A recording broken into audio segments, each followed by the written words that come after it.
Yeah, that are different from his conventional.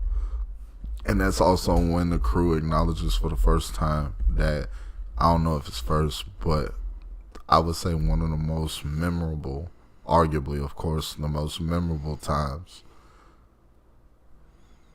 Oh, we already started. Yeah, that's why I was letting you finish. Before I cut you off with the morning guys, it's corrupted. But I didn't know it was going. It's Drago. He did me dirty. I didn't do you dirty. I clicked it before you started talking about it. We could have did the intro first. No, what you mean, bro? You can't be blaming this shit on me. I was like, you ready? You just yeah, dog, let's go. I did. He right. So I clicked it, and you can't stop it once it starts loading. Yeah. So I kept talking. That's my fault. I wasn't gonna interrupt you. I wasn't gonna be that asshole. He could have. He could have though. Like what? But yeah. So today we're on. As you can see, we're on episode. What's it called? 12. Yeah, episode 12. And as you can see for the tag, we're really hitting the memers from the thumbnail. But yeah, that's what the overarching message of these 25 episodes is just pulling a friend out of nihilism. Yeah. That's what the whole thing is. It's Luffy fighting the nihilistic tendencies of his friends. It's something along those lines. So I felt it was appropriate to have that meme because I couldn't stop laughing the first time I saw it. And since this is the episode about stopping nihilism, the entire podcast is about stopping nihilism, obviously, but this is the arc where it's it's blasted, where Luffy just pulls out a gun and shoots the nihilism in somebody. He pulls out a slingshot. Right, he pulls it, to be more accurate, Usopp pulls out a slingshot on Luffy's command and shoots the nihilism out of Robin. That's the more accurate representation of what happened. Because that's exactly what happens. Also, it's kind of fitting that the shot that he uses was a phoenix. Yeah. It's a fight, so it's out of the ashes of the flag, Robin's thirst for life can be born. Be reborn. Yeah. And then the phoenix itself being a symbol of reincarnation and rebirth. Yeah. So it's because we learn the rest of Robin's backstory. It's how it started. It's her mom was Nicole Ovia. Was how do we say this? She read the No books. Yeah. That's the best way to say it. She got into her parents' magazine collection or book collection. The world government looked very Nazi-ish this time because they literally burning books. Burning books. It's 4 episodes of burning books. Burning books, stopping the spread of knowledge. Oh, if you study this, you're evil to us. Whole idea, bruh. And the whole reason is some book, and it's not even. The thing is, we learn later on in the story that it actually has nothing to do with Pluton, reviving Pluton. It's just that the Emu and the 5 elders don't want people to know how fucked up they are. Yeah. That's all it is. Because it's trying to stop the knowledge from spreading of what they actually are and what they're really doing with ancient weapons. What's hilarious also is that you can also see the entire arc as an argument for I thought it was weird, so everyone can clown me for this, but I noticed it and I was just there's no way nobody else didn't notice this. It's kind of an argument for why people need guns. Oh yeah. And it's making fun of the 100%. Nuclear arms race and everything. Yeah. Because at first Frankie's just not trying to make it political or anything, but I don't mean guns as everyone should have a gun, red-blooded American eagle screech, fuck yeah, motherfucker. I don't mean it like America. That. I mean it the entire thing is them saying, Otis kind of saying the people deserve the rights to defend themselves from anything, and that's what it comes off as. But also there's with the iceberg stuff and everything, he's just like, well, you can't give people something that powerful because what if someone does something shitty with it? And it doesn't matter what your intentions are. But then you got to look at it this other way, which is that there's more people that want to do good with it than want to do bad with it. So you have to let the people that want to do good with it protect the people from the people that want to do bad with it. Yeah. And then Frankie agrees with it, and then he burns the plans for Pluton. Which makes sense. Because he sees that it's the correct way to go. Yeah. Because you look at that stuff, and it's like, you want to, if you take it away, you make the people who were doing good with it now can't do good with it. Like, so, you know, bad people are going to get it no matter what. Like I say, not to make this political, but... Yeah, and also just talking to him, like, I get what you're saying. Yeah, like, and he also like kind of clowns on the nuclear arms race as a concept, because that's what Pluton is. It's a pretty much. It's a race to the top with the like basically a nuclear football. Because if Tom and Frankie weren't in possession of those blueprints, they wouldn't have gave two F's about them. Like, we wouldn't be. Tom would have just made a sea train and been okay. But well, for the first like 900 episodes, the Pluton is like bless you. The Pluton is seen as like the strongest thing. Right. Well, it's like 800 episodes, not really 900, but it's like we're told the Pluton is the single greatest power on the planet. I mean, it's the first ancient weapon we're introduced to before we even know there's three. But you know, but like even when we learn about Poseidon, they're just like Pluton's still scarier. Yeah. Like they're just like, we don't even know what Pluton is except for it's a big ass fucking shit. Because you think about it, like Poseidon's like 10,000 meters in the ocean. Not a lot of people going down there to get it. Even the people that don't like, they know the lore, like they know the like the myths and stuff about Pluton, Poseidon, and they're more afraid of Pluton. Like they're so afraid of Pluton that the government killed a bunch of kids over it. Yeah. Like, I see what you killed it. But Poseidon, they were just like, okay, that one, like, I wish we had it, but like, it's not Pluton. I don't think the government knew, actually. Like, there's I don't no think way they knew. The five elders don't know about Poseidon. You know what? I could see. There's like, you cannot get, like, they knew that the gum fruit was actually the Nika fruit, and they held that information though. Yeah, that's what I'm saying. But they're the world government. Everyone else just pretends to be the world government.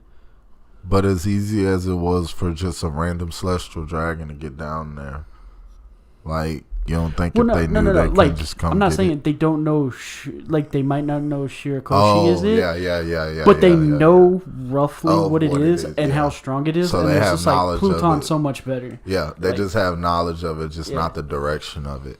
Yeah, we know it's out there. We just don't know. Hey, that's it.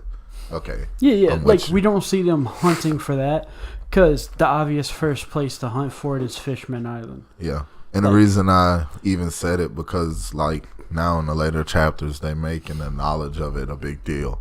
Yeah. Like, what's the dude, the freaking Mud Logia guy? I don't remember his name. Caribou. He's now defecting to Blackbeard, and now him defecting to Blackbeard is him selling that knowledge of what Poseidon is and everything to Blackbeard to get on his good graces. So that's why I said they probably don't know. When we get there, we got to talk about the fact that he has the most wasted Logia of all time. Yeah. Because he's theoretically busted as fuck. Oh, yeah. No, like, he's 100%. theoretically, like, Aokiji level because it's just another state of water. Yeah. And the state of water Logias in a world of, like, One Piece where the planet's, like, 85% covered in water. I wouldn't be surprised. You're right. Having a form of water Logia. We do need to go into that when we get like, to him. He's basically fucking Quagsire from Pokemon. Yeah.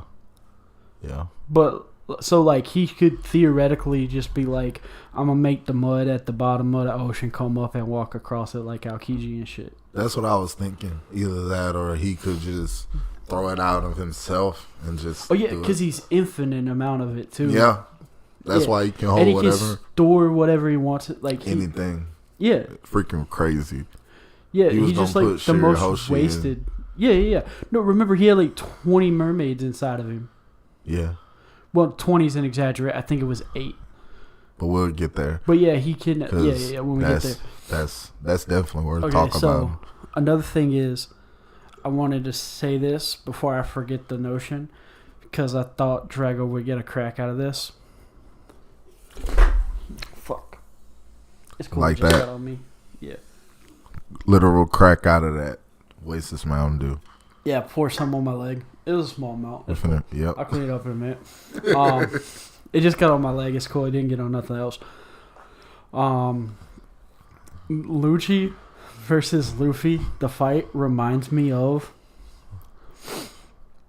in Power Rangers Dino Thunder, the episode where the Red Ranger fights the evil clone of the White Ranger.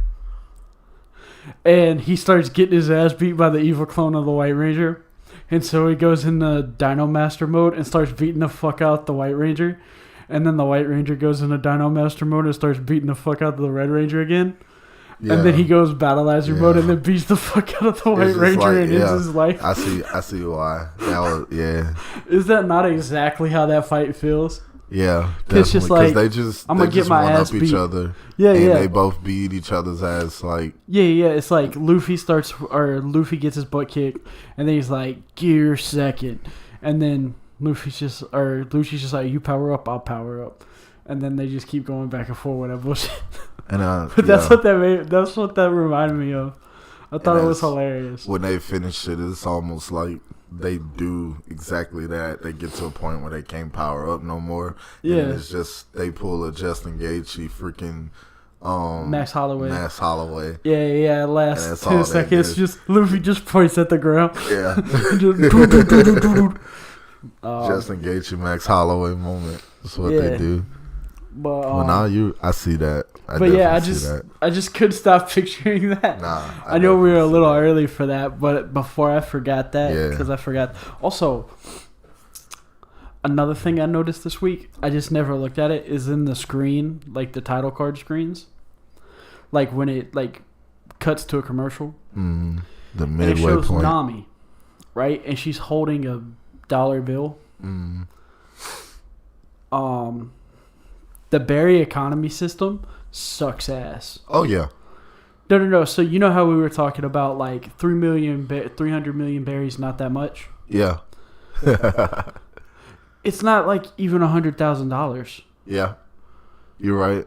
Like no. No. So the thing that she's holding is a $10,000 bill. So if we like compare that to USD to like, that's like Venezuelan money. Yeah. Well, actually, it's closer to rupees, but like 10,000 rupees is like $3 or some shit. It's some like ridiculously small number. Wow. Of dollars. That just lets you know. Or like or if it's like yen, remember 10,000 yen is like $10.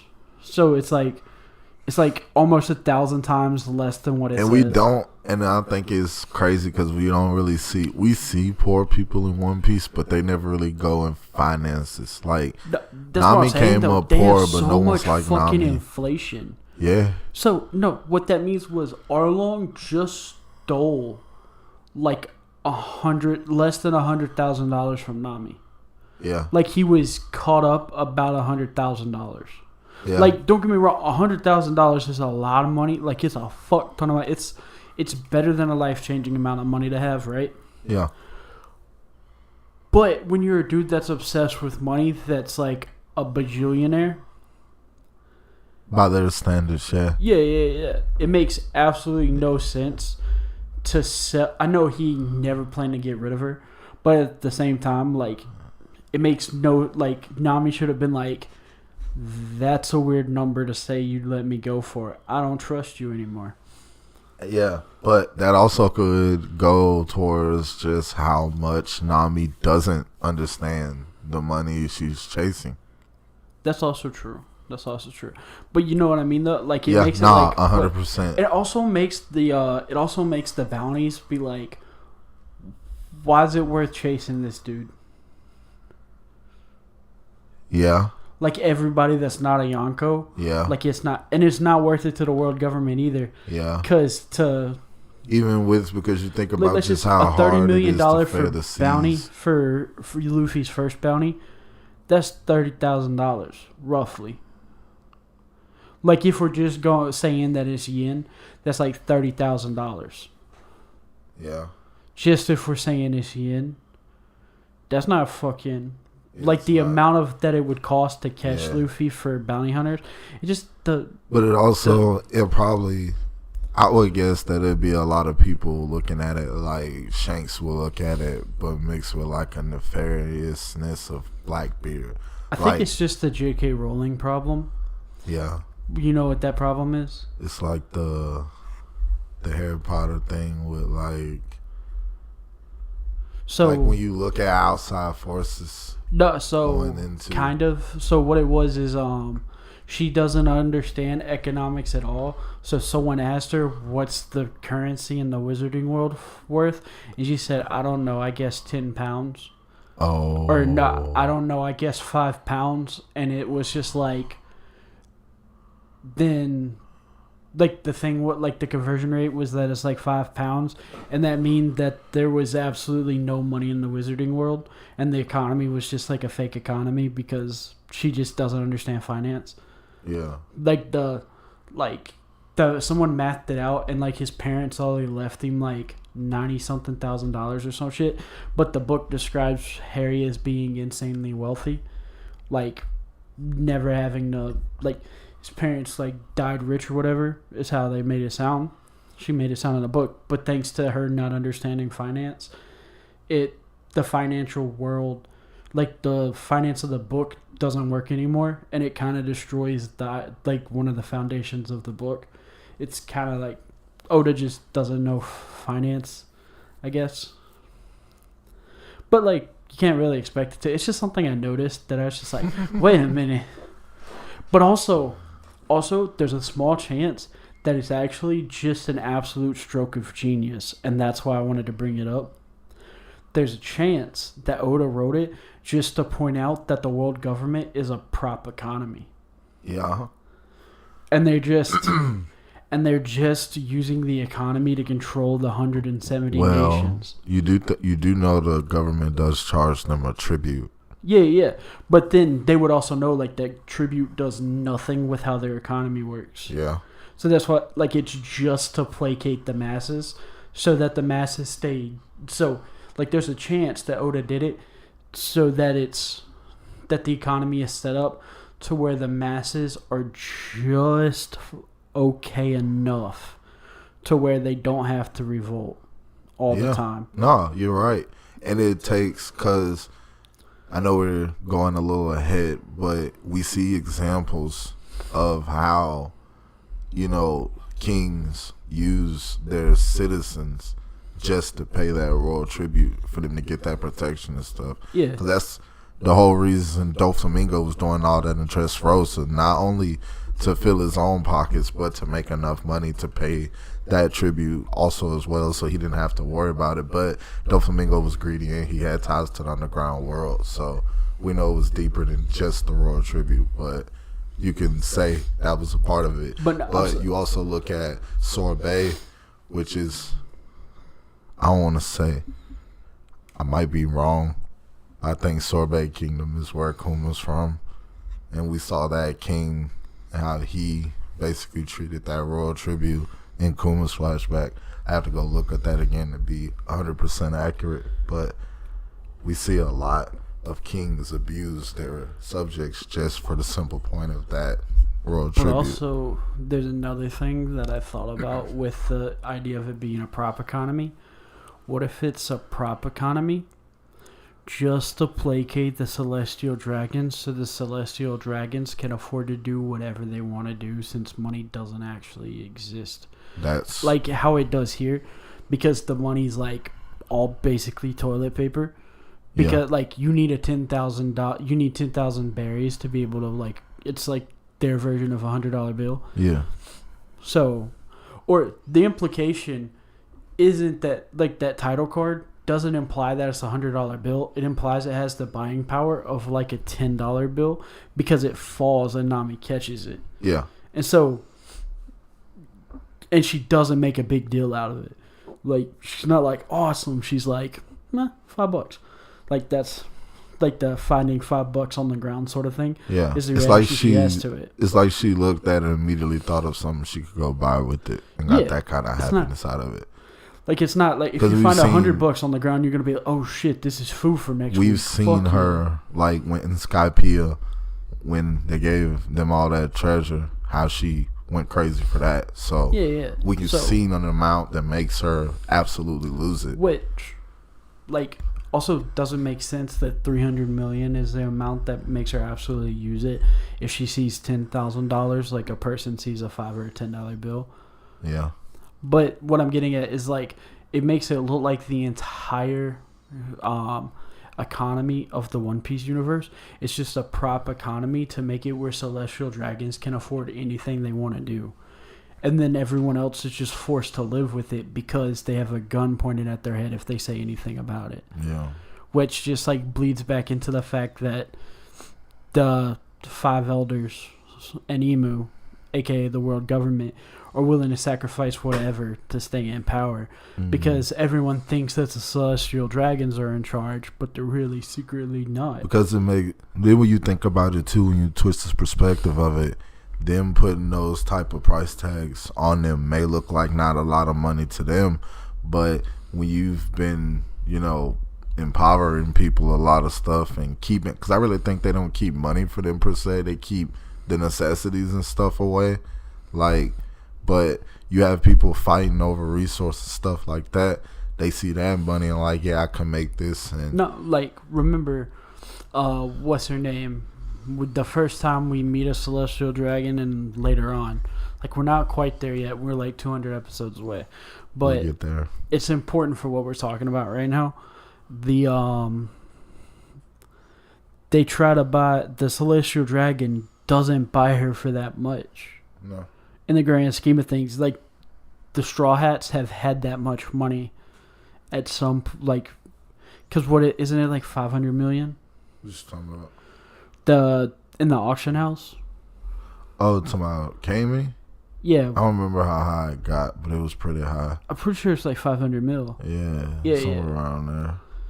Yeah, because they were just like, oh, we got enough to buy her if we have to. And then he, like, offers, like, way more than they have. Yeah.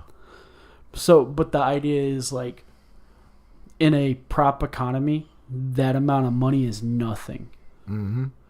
Like, so it just makes it's just like the money's ridiculously high, but the goods that normal people need are ridiculously cheap. Because you see with, like, 10,000 berries, what's it called? Like, or not 10,000, but like 100,000 berries, Sanji's able to buy, like, a fuck ton of food. Mm-hmm. Like, a fuck ton of food. Mm-hmm. But, like, everything else that's not food is ridiculously expensive. And swords. Swords are super cheap. Remember, it was 75,000 berries. So that's like, if that's a $10 bill, if a 10,000 note is like treated like a $10,000 or a $10,000 berry bill is treated like a $10 bill in our world, that means that it was like a $700 sword, and that tracks.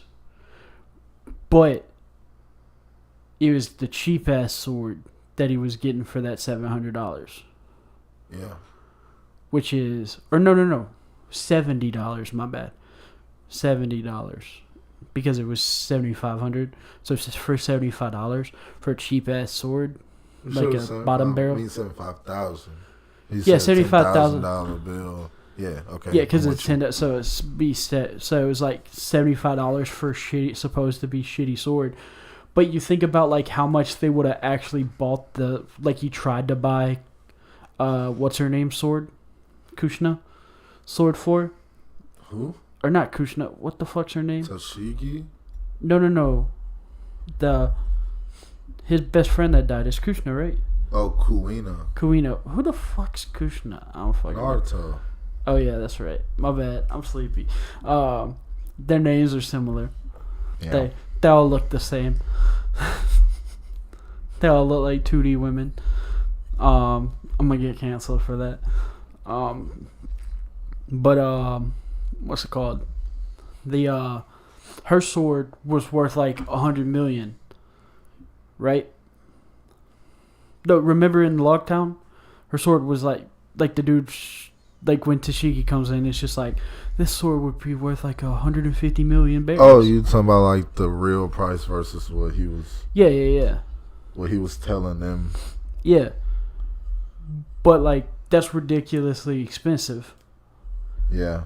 Like even a sword like of that caliber in real life wouldn't be quite that much. And the only reason I know that is because I watched the Dana White episode of Pawn Stars. But you do know the whole reason that it wouldn't be that much here versus wouldn't be that much there. Swords are looked at differently there than they're looked at here. What I'm saying, like I'm getting into the prop economy thing with this.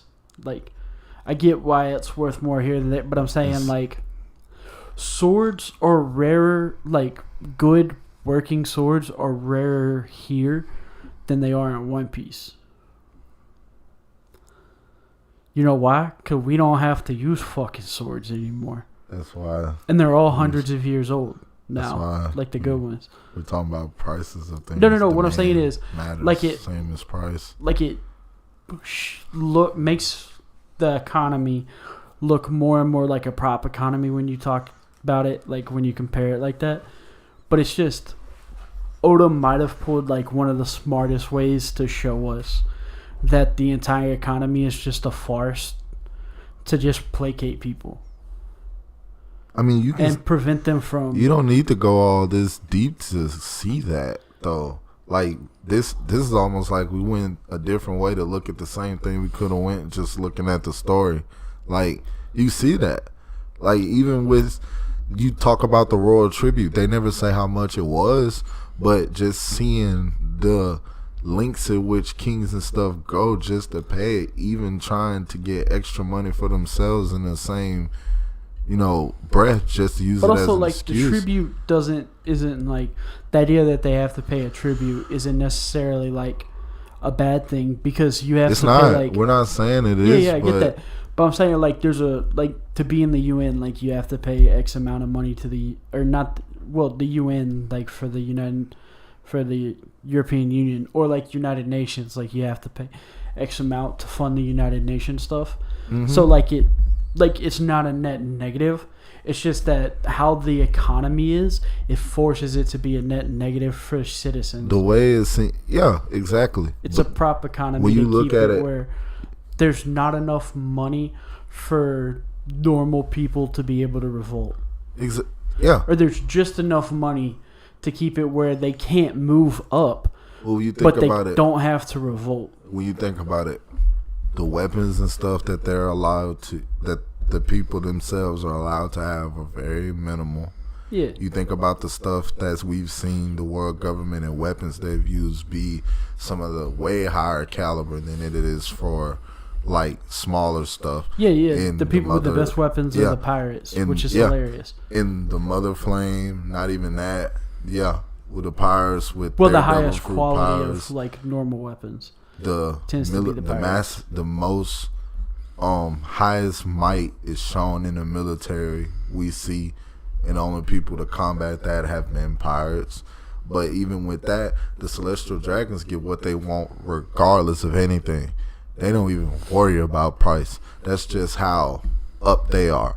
That's what I'm saying. I think the genius of Oda writing it like that, like if he intended it for that, he's just like he like implies with everything that it's a total prop economy, and the idea is it's so that way there's no amount of money that's not too much for a Celestial Dragon to get what they want. Because even when you look at it, the Gorosei, Emu, all them, they more worry about information than they are worry about monetary price. They don't need shit when all the money goes to Celestial Dragons, probably, because you don't have to keep, like, if you print the money, you can print an infinite amount of money to pay your Marines. Exactly. Because think about it. Just think about it.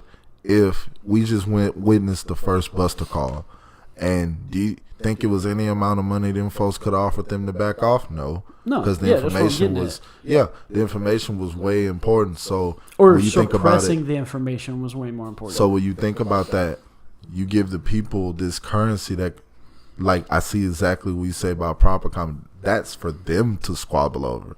Yeah, the it's real basically money.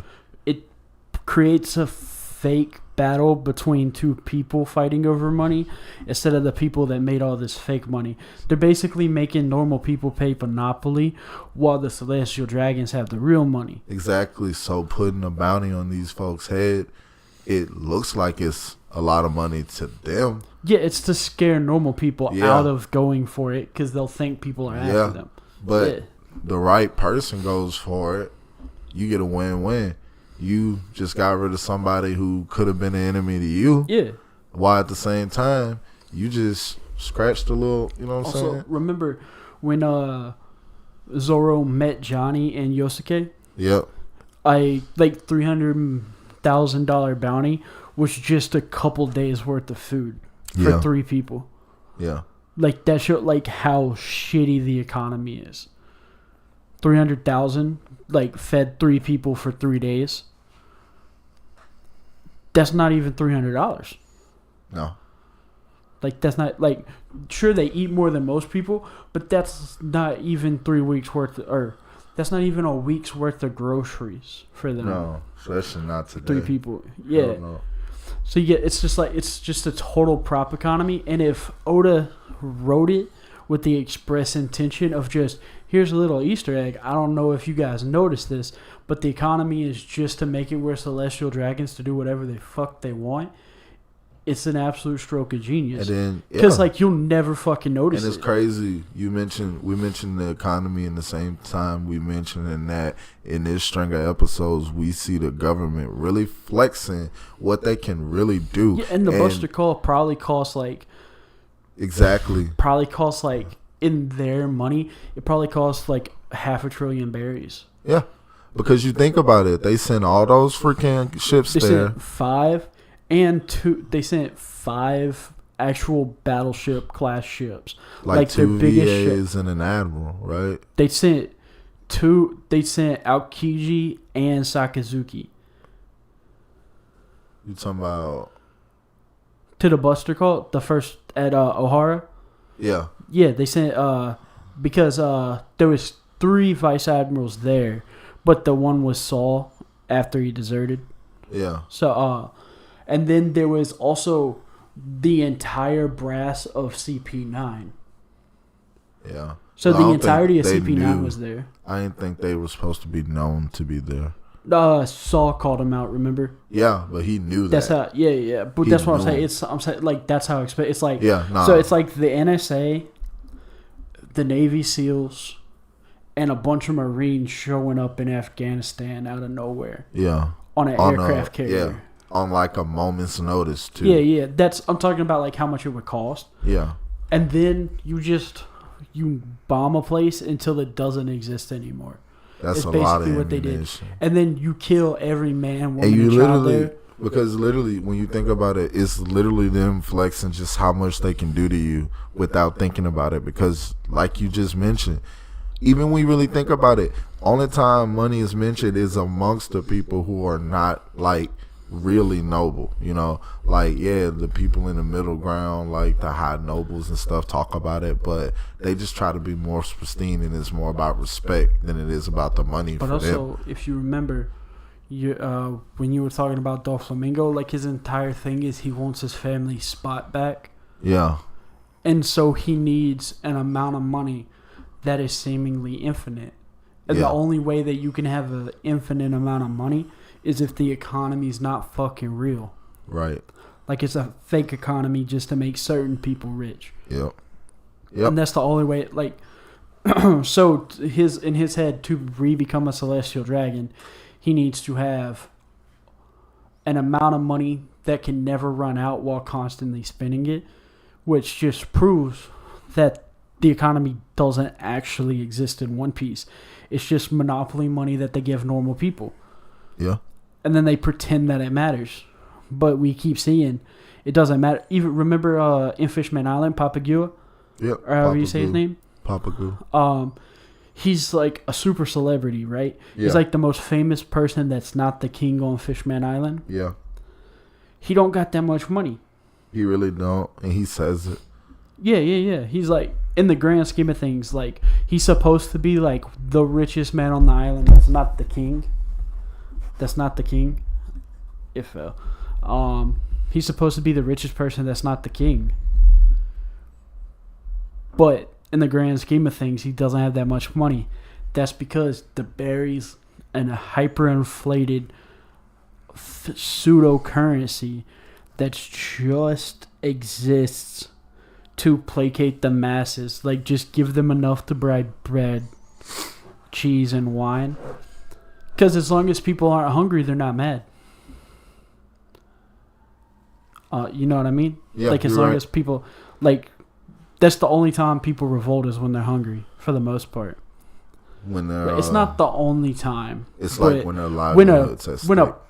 When like the lowest dregs revolt is like, look at Russia in the 19th century. No, I get it. Like, it's when there's people that can't eat anything. Yeah. And the world government is seemingly making sure they have just enough to eat where they're not killing people over food. Yeah. And I feel like Dragon realized that. And that's why, like, when he's, like, saying, like, we should revolt, he doesn't talk about money. Like, in most revolts, people, like, if you look at, like, real life stuff, they'll be like, look how well these motherfuckers with all the money have, and we're just left here eating shit. Dragon doesn't talk about that. He talks about just, like, how the power dynamic is bullshit and how they have no freedom. He doesn't talk about the fact that we're up under a financial boot, because he understands that the economy isn't real in he also One Piece. Understands, like, just like if the economy is fake, he also understands that the Marine sense of justice is fake. Most of the Marine sense of justice is fake. Because, what's it called? In the Ohara stuff, we learned that Sakazuki doesn't actually believe in justice. Yep. The Ohara arc, I didn't write down his thing. I write down what Aokiji said about it, but I didn't write down Sakazuki because his was easy to boil down. His was basically, if they don't believe what we tell them, that they don't believe in justice. Yep. It's almost like, so his is basically a declaration of that he believes in object morality, but that object morality is Perfect. Whatever morality he believes in. Perfect. But Aokiji is different. Aokiji admits that he doesn't believe in objective morality in the back flashback, because he says, Aokiji says, if it's for the good of the world, it has to be done. You can't deny that those scholars are breaking the law, can you? I won't criticize your sense of justice. There are as many rights and wrongs as there are viewpoints in this world. Yep. So he's saying that he doesn't believe in an object lens of morality. He believes that it is subjective. But in doing that, he fundamentally disagrees with the idea of the world government. You might have just cracked why after that fight, he leaves. Aokiji goes to Blackbeard. But why choose Blackbeard, though? I think that's the bigger mystery. No. What's it called? Get there, though. Why pick Blackbeard? I feel like the reason you would pick Blackbeard is because who else can you go to? Like, that's the one that will listen to you that you're stronger than. Or you're theoretically stronger than. Like, we don't know that he's stronger than. But, like, we know for a fact, like, Shanks wipes him. Like, Shanks, like, there's no doubt, like, Shanks wipes Kuzan. Kuzan is stronger than Aokiji, or implied to be stronger than Aokiji. So. Wait, Aokiji and Kuzan, same person. I meant Borsalino, my bad. Borsalino. Okay. Yeah, I meant to say Kizaru, but I accidentally said Kuzan. Yeah, we good. My bad. But, so, like, Borsalino, we don't know for sure, but it's been implied that it's like Aokiji, Borsalino, Sakazuki. Yeah. We don't know for sure. Like, it's not confirmed, but that's how they imply it is. Yeah. Like, it's heavy implied. Right. That's the power system. Yeah. Is that ice, light, lava? Like, that's how they are. I see it. Because even when you think about it, the two strongest would have had to be lava and ice for even them to fight. Because why wasn't Kizaru? If Kizaru was like that, I assume that he doesn't want it. Yeah, I mean that makes the most sense out of everything. But also, like, the thing is, like, Sakazuki was, like, he has a scar forever post-fight. Yeah. But Aokiji, I don't think Aokiji had a mark. A visible mark. He lost his leg. Oh, yeah, I forgot about that shit. He lost his leg. He was walking on ice. I think that proves that Sakazuki is stronger, actually. Like, objectively, he's the strongest one. And I think the implication there is Kizaru knows he would lose to Sakazuki, but he would have fought Aokiji because he would have beat Aokiji. Yeah, I think that's what it because Borsellino is very chill. Not chill. I'm talking about like back. We haven't seen him fight someone he was not confident he could beat. Like actually see him work for it. Well, not just that. It's like it's almost like he doesn't fight anyone he doesn't know he can beat. Yeah. Before it happens, so it's a genuine surprise for him. Like in the later. I forgot what movie it is, but like Shanks shows that he could beat the shit out of him. Movie, but it's a movie, so it's not. But the only thing because there's only 3 instances we have Kizaru, which is Marineford first. No, Sabaody Part 1, Marineford, and Egghead now. Yeah. Besides the movie. The movie's not really. Even in Egghead now, to keep it vague, he wasn't being the most serious he can be. Like he was more serious about killing Vegapunk than he was fighting any of the Straw Hats, including Luffy. Yeah. But I think I think the power for them would be Aokiji, Kizaru, Sakazuki. Yeah. Like if we're gonna power, like who's the strongest? Aokiji would be the weakest. Sakazuki would be the strongest. I think that's the implication with that. So, like, thanks to the movie, we know Shanks is confirmed stronger than Kizaru. I mean, I can believe that regardless. Yeah, but I'm just saying it's confirmed. Even without the movie, Kaido would probably beat Aokiji too.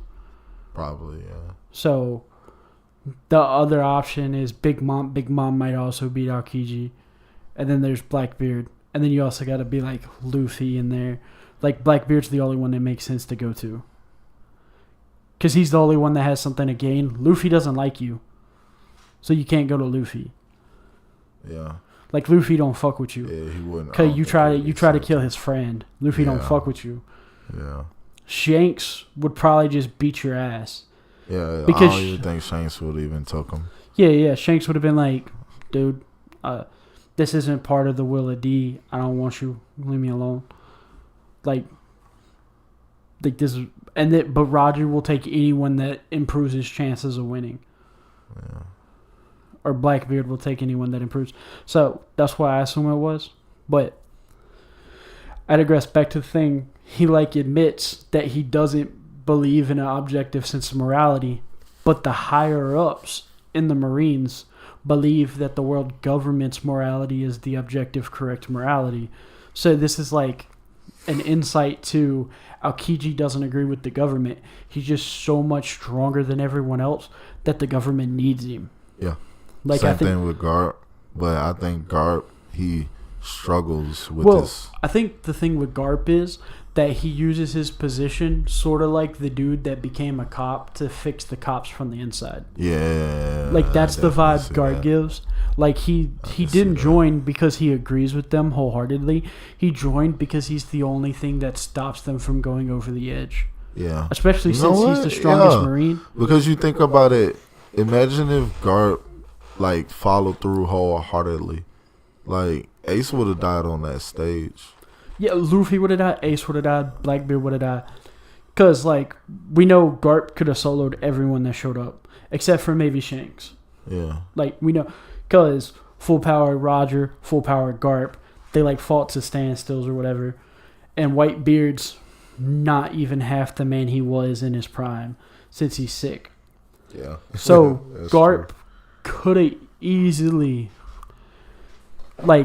he might not have been able to beat all the pirates by himself, obviously. Yeah. But he easily could have stopped all of it. Like, easily. Like, you even see, like, he's playing with... Like, he's not playing with Luffy, but he refuses to actually hurt Luffy when Luffy's trying to get Ace. Yeah.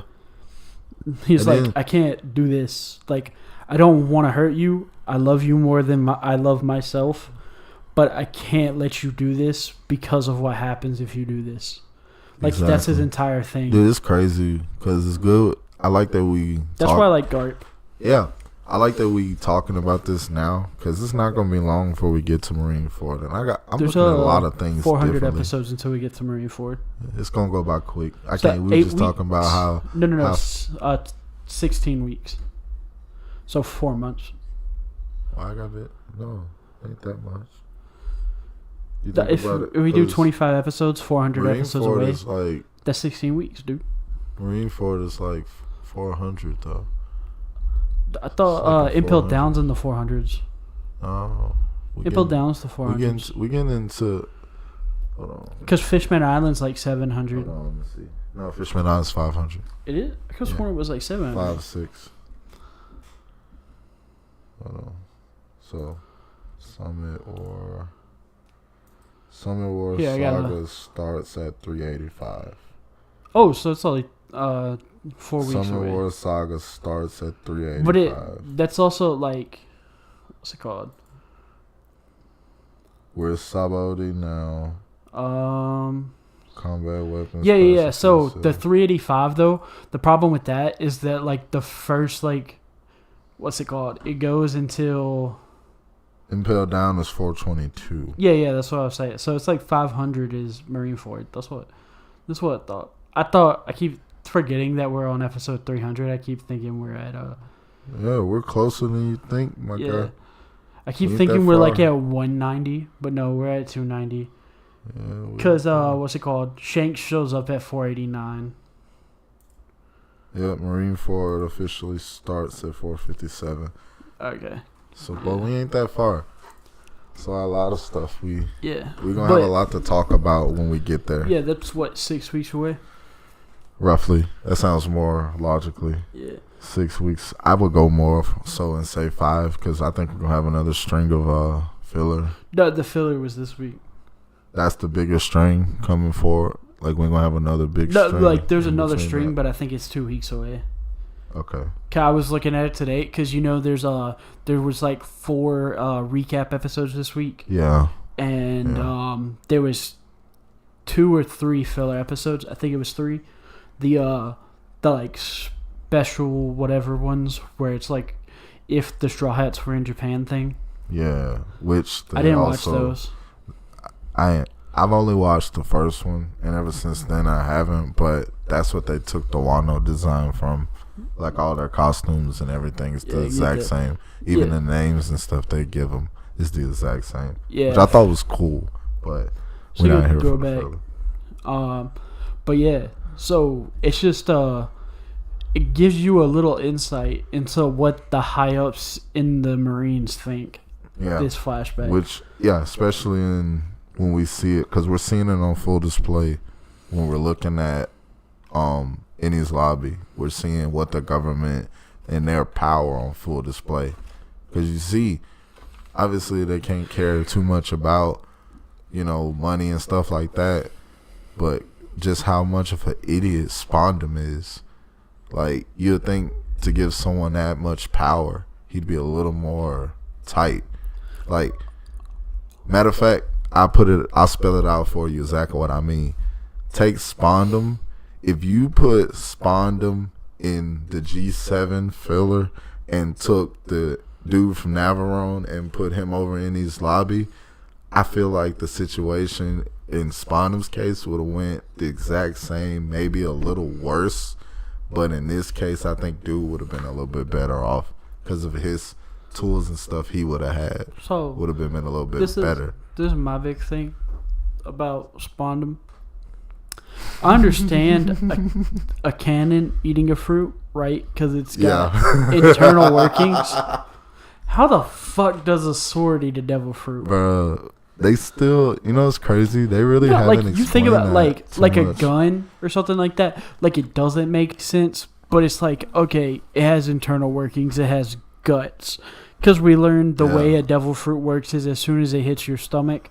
So if something has a metaphorical stomach, it works. Because when you swallow the fruit, it doesn't activate until it, like they explain, it doesn't. I don't like you don't get the power to like hit your they stomach. introduced that Vegapunk is the dude that came up with, and in Vegapunk, a whole of Egghead Island thing, they have not explained it.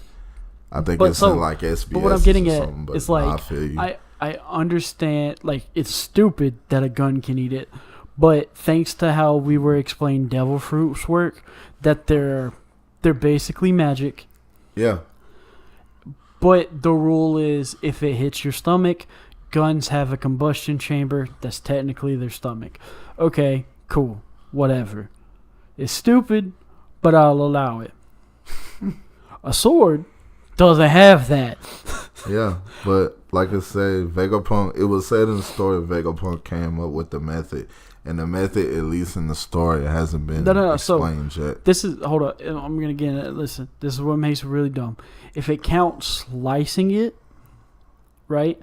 If that's how the sword gets it, if it slices the devil fruit, then why didn't the knife Kaku used to eat his fucking devil fruit become a giraffe knife? Yeah, nah, I think it's something totally different. But you know what I mean? Like, that would be it's something totally different. Like, also, how they not know what the fruit is? That's... Like, he 100% has access to the book.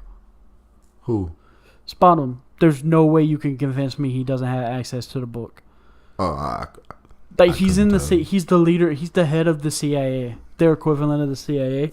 But you know what I'm talking about? Like, there's a book that tells you what like everything is. Yeah, the Devil Fruit Encyclopedia that Vegapunk said existed. Well, we know it existed because Blackbeard supposedly read it. Yeah. Like, he might not have read all of it, but he supposedly read most of it. That's how he knows, he knew about the Yami Yami no Mi. Yeah. And that's why he specifically joined Whitebeard's crew. Because he knew Whitebeard was the most likely person to find it. Like, Whitebeard's crew was the most likely crew to find it. But, nah, I couldn't tell you. Like, whatever is... Like I say, Spawner's an idiot. Mm-hmm. This whole little thing, he says he's an idiot. I don't even think he would look at it like... He probably felt he was powerful enough to not even read it anymore. Like, I can 100% see it. Oh, I can feed my sword devil fruit, that devil fruit. Oh, nobody can beat me. I don't care about nothing else. Nobody can beat me now. I'll kill anybody. Also, like, he's that much of an idiot. Another thing is that makes me curious. His elephant fruit is not a normal devil fruit, and it's OP. And yeah. No. So it has more than 3 forms. Did you notice that? Like, it has, so it can turn into a full-blown elephant. Yeah, full elephant. Right? It can turn into a full-blown elephant. It can stay a sword. It can expand like an elephant trunk and an elephant sword hybrid. That means it has its normal sword form too. Oh yeah, it stayed a head and turned into a sword. So that means it has... It's a mythical. Yeah, that means it's a mythical Zoan fruit. Damn. Nobody noticed that shit? I noticed that shit immediately. As soon as he said that, I was just like, what? Yeah. Like, I understand because... he has... Yeah, I mean, Lucci has... Well, remember, Awaken counts as a... Like, it's just a perfection of the third form. Like, do we count their original forms? Or is that... As the human forms is... when they explain Zoan fruits in Alabasta... your human form is one of your forms. So yeah, which is like base Chopper, like he can go into plain reindeer form. Yeah. Remember? Yeah. That's like when he's on for like his normal. Yeah. Like he has like the horn point, not that version, but like what he would normally look like as a like teenage reindeer. Lucci, he has human, kind of leopard, big leopard. The leopard, he been on all fours before. Yeah. Kaku, he has the human. his regular dragon some kind of dragon-like giraffe type thing. Well, where don't his forget, neck, yeah. can do all. Well, crazy iron stuff. body block, I think is what he calls it. I don't know. He calls it something weird, like when he can move his neck however he wants. Yeah. Yeah. But no, remember, because the first time, because he hasn't mastered his devil fruit, so when he fights Zoro and they break through the floor, he accidentally turns into his full giraffe form. Yeah. Because he can't control the powers yet. Yeah. And so he has 3 forms. He does have like a hybrid. The Wolfman dude has 3 forms. Yeah. Like, so everyone, every mythical, or every Zoan that's not a mythical Zoan at least has 3 forms. According to the lore, they're only supposed to have 3 forms. Yeah. Their human form, or their normal state, like their state before they ate the devil fruit, a hybrid, and then full blown. And we've been told that, like Dalton tells us that, Pell tells us that. Yeah. Like, and they're a big form of whatever they are. Like Pell's like a giant falcon when he's falcon form, because he's a human. He's not gonna turn into a little falcon because it's that. But you know what I mean. So the implication is that Spondum sword ate a mythical devil fruit. Yeah, I see it. But also his elephant is super smart when it's an elephant. What you saw? No, so elephants are smart. Like elephants naturally, yeah, like they're naturally smart. I think he ate the devil. So I don't actually think this, but this would be hilarious. Because Joy Boy's giant elephant was around in the timeline when people would have wished for the devil fruits. Yeah. What if Sponda sword has his devil fruit? That would be cool. Because I just noticed, I was just like, so it can extend. So there's 2, like the base form, it's an elephant sword hybrid, and it's like when he carries it, it can stretch. That's second form, turn to an elephant, but it never turns back into a normal sword. At no point in time. And every other zone except for Rumble Ball Eaters can only use 3 forms. Because the awakened form is just their... the awakened form of a Zoan user is just their hybrid form amped up. Because we see Lucha, it's just this hybrid form, but so much stronger. Like, it's just, like... When you're in awakened state, it's probably all your forms that you use your power are stronger. Probably. I can definitely because see that. Luffy is stronger after he's awakened. Yeah, but Luffy's a whole different conversation. Yeah, but the assumption is Kaido was stronger after he awakened his devil. That's why we call them mythical, because they do something crazy. And I don't think Kaido's form's actually a mythical. I think it's just a high model. It's called like something model dragon. It's fish. Model dragon. Azure dragon. Yeah, it's mythical because remember the Azure dragon is one of the cardinal directions. Yeah. Okay. Yeah. It's a vermilion bird, Azure dragon, white tiger, and black tortoise. Wait, so yeah, he's one of the cardinal spirits. How many of those? We'll get There's there. 4 of them. We'll get there. No, Marco might actually. No, Marco can't be the vermilion bird because he's a blue phoenix. So Marco can't be the red, right? Vermilion's red. Yeah, it's like a deep red. Yeah, we'll get there. Like it's like slightly oranger than crimson. Yeah. But it's just something I noticed, and if that is the case, that is hilarious. Because I can't think of anybody but Chopper that has more than one form. Like that. Yeah.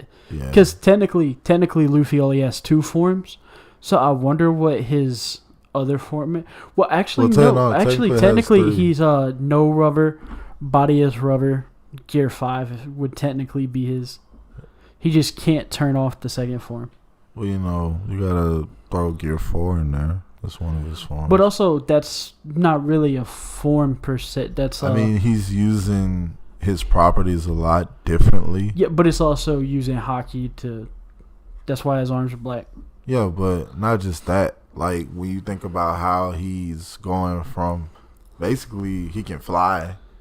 in that form. Going from that to that's a big difference. Then you talk about how not even just the hockey, when you talk about that's just for strength, but how he's like swelling them up to a higher form of just gear third, using gear second is be like faster and stuff. It's like a culmination of all the things he's done before. Is why I say that's like a form, because it's one you can look at that does everything he's done in a way in one form that you can look at, versus gear 5 being whole nother thing. He's doing something totally different, like than the properties of what he was doing in the previous form, versus like if he was to turn all that off and just be stretch like simple pistol, Gatling, stamp, you know what I'm saying? Like all those properties and stuff kind of jump and they do like, different things. Before he finalized his gear 4 though, he can do like bad versions of that. So that's why I don't consider it a new form. But or like it might be an anime transformation, but I don't count it as a Zoan fruit form. I see, but he is mythical though. We see mythicals do their own but things. I'll say like what I'm getting at. What I mean by that is like what's it called? Like in Fishman Island when he can use like elephant gun. Yeah. It's like all the properties that make Gear 4 exist, like how he's able to use Gear 4. He just uses them independently. He doesn't use them all together. And he doesn't take on a new form to use it. Yeah. That's what I'm getting. It's like if we like look at it like this way, like Nika would have like if Nika has the power of rubber, then his base form that he walks around in all the time would be the hybrid form. And then he turned into Nika, and that would be the third form. So he could probably be a human. He just doesn't, like his third form would be just him without rubber powers. So we're missing one. And it would just be him without rubber powers. If we're looking at it in like, but also, that also changes things though when you think about it when there's 3 forms, because you turn into the normal form, but Chopper can still talk when he's in his normal form. Which leads into the fact that I believe that he has the mythical fruit of the god of the forest. Yeah. Because your normal form, right? When you do it, you know what I mean? Like your normal form and then a hybrid form, and he's more comfortable in his hybrid form. Chopper is. He's more comfortable in his hybrid form than he is in his reindeer form. You know what I mean? No, I can see that. Because like 90% of all the stuff that he does, he's in his kid form. Like 90% of the time that he's on screen, he's in his hybrid form. Like when he looks like a little kid, when he's like this tall. But it's still, because like the one thing you got to think about, because that makes me think it's like something crazy. I'm not saying it's not forced or anything, but he was granted the ability to speak. Yeah. That's that in of itself. A god has the ability to speak. Yeah, that's one of the things in of itself why it has to be something. But no, I'm crazy. just saying it can't. The human fruit can't be a paramecia type fruit. Is what I'm getting at. No, I understand that. I don't think anyone classified it as paramecia. I don't think it has a classification. But I'm just saying, based on like the classification of what makes something a paramecium type, I think the story has already classified it as something, and I think it's so.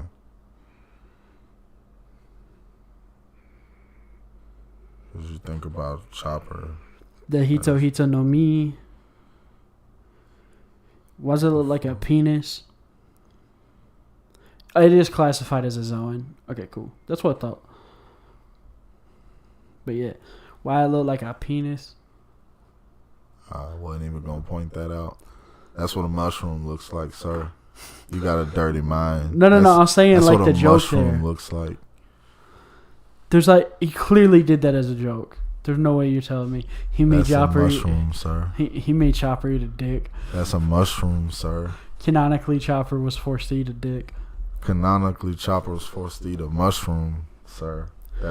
So this is the thing. So how the wiki describes it, like you don't go with the wiki all the time, obviously, but The Hito Hito no Mi is a Zoan devil fruit that allows the user to transform into a human hybrid or a human at will.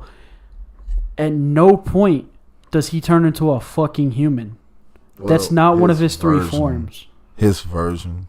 Because remember, it doesn't. It's not gonna change his properties. Make it to where he doesn't have fur. No. What I'm saying is, Lucci can turn into a full blown leopard. Or no, he's a jaguar, right? No, he's a leopard. Oh, he is a leopard. Okay. He can turn into a full blown leopard. Yeah. Chopper can't turn into a full blown human. We haven't seen him strictly have a form that says this is human point. If he does though, that makes him have more transformations, which means that he can't be a normal Zoan, is what I'm saying. Oh, we already know he's not a normal Zoan. You already know from watching the show he has more than 3 transformations.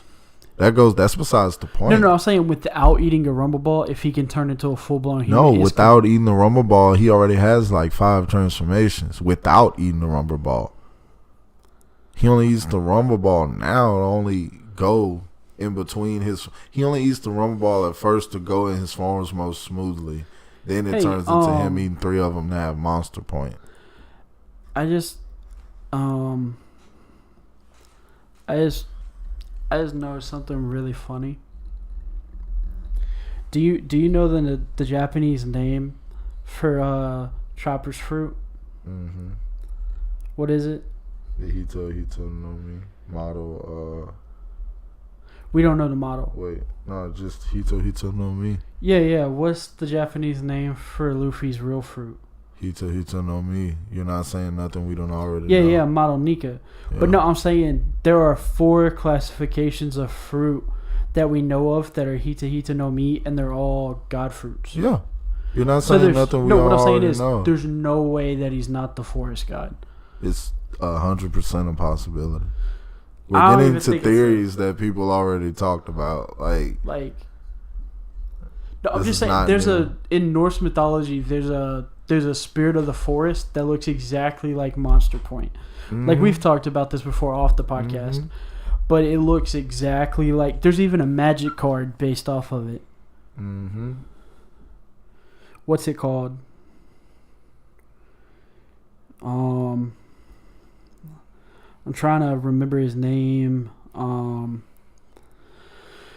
Because there's Surenos, which is his Kung Fu point. The god of the forest in old Gaelic mythology and Celtic mythology, you know? Mm. Like that's clearly what Kung Fu point is. It's just like he might not have meant to base it off of him, but that's what it looks like. Jump and what's it called?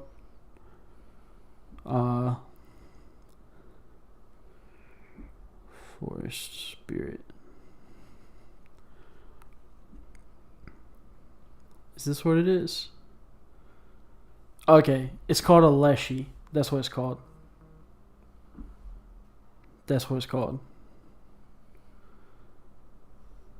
Okay. I got elk deer in there.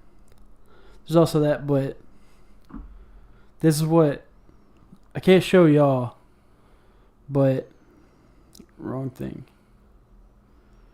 That's a Leshy. Yeah, I got the same picture. Yeah. When they talk about elk deer there. Yeah, that's clearly what Monster Point's supposed to be. So, I can't wait till we see Chopper awaken his fruit. Mm-hmm. Cause there's no way. Cause what's it called? Hito means human fruit.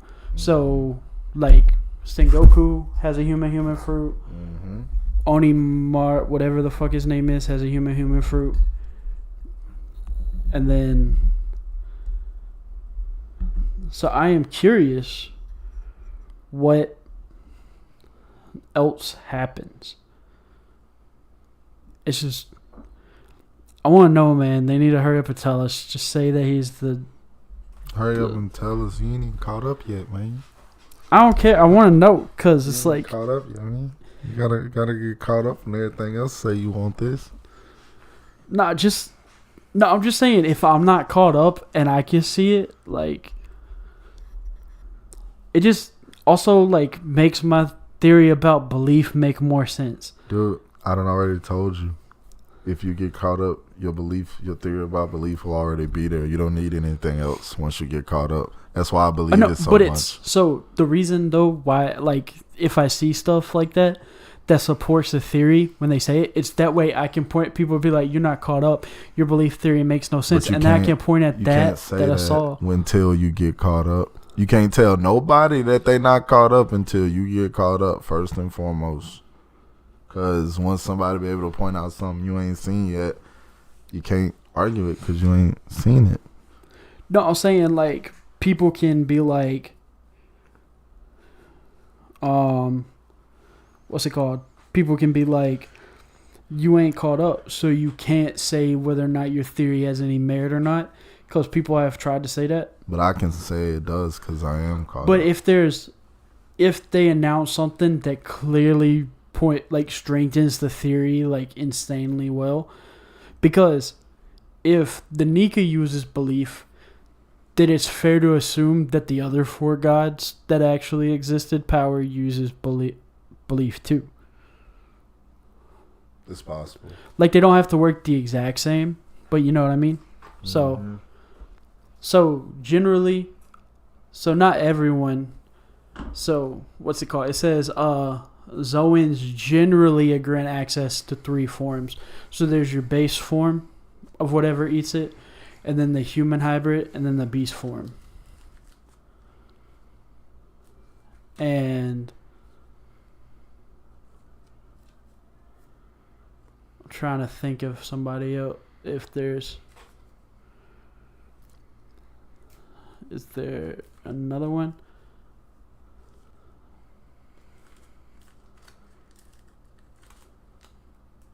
Are they going to talk about the friggin' elephant one? Because they bring it up in this. Inanimate object. Are you going to say something?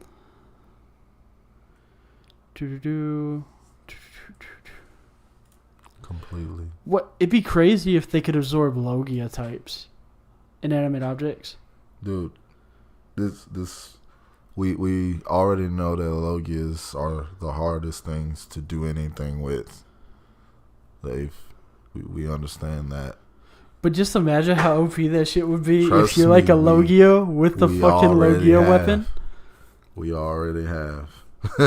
Like, bruh, like, Vegapunk has trouble replicating Logias because they're that powerful.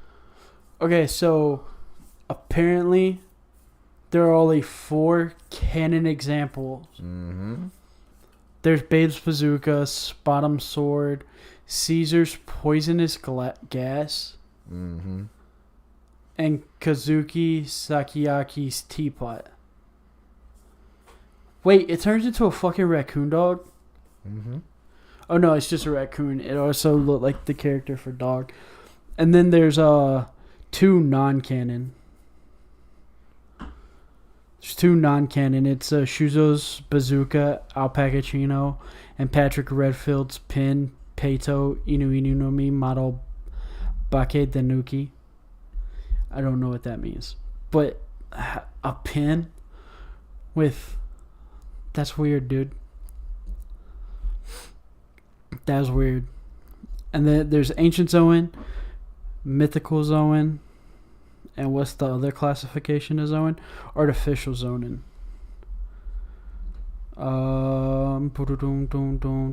Okay, it's just egghead shit. Okay, that doesn't matter anymore. I mean, all this is egghead stuff, if we're being for real. Yeah, but you know what I mean? Like, I'm talking about, like, we learned about mythical Zoans way earlier than we learned about artificial Zoans. Yeah, but the story hasn't called them mythical Zoans yet. So, we're talking about No, I'm saying we haven't even ran into one yet. Exactly. I think Marineford's the first time we ran into one. Exactly. And they call it that. Mm-hmm. Like, they call Marco's when we meet Marco, yeah, it's first time we get and then they call what's it called? Sengoku's a mythical Zoan, too. When he uses it, all in Marineford. Yeah. Oh shit! There is Mountain Dew. They got one before. Shit. It's not normal Mountain Dew, so you can't judge me. It's Baja Blast. Definitely superior version, but In the we got a little off track. More than a little. Hey, dude, we had valid theories this time, okay? Yeah, it started great, but the whole montage with the Zoan thing was unnecessary. Yeah, but was it unnecessary or did it just not go? It went too far. I mean, it started as something that we could have just splashed on and didn't have to go that deep in, because it's information that we're already going to be introduced to the more we talk about what we're already talking about. That's true. So, in the flashback, there is a conversation that I think is super important when Professor Clover, one of the Elder Stars, is just like, "You got any last words before we shoot all of you, you fucking nerds?" Yeah, it's like Spondum's dad, I think. And like that's legit what they say. No, not that dude, but I think he's like talking to one of the Gorosei. Because they call him Elder Star. Yeah.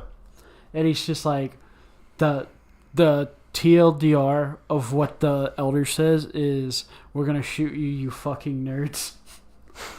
That's legit how they say it.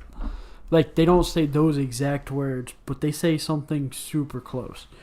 But highly Professor Clover says, "The history of the planet belongs to all of mankind, no matter what that history may be.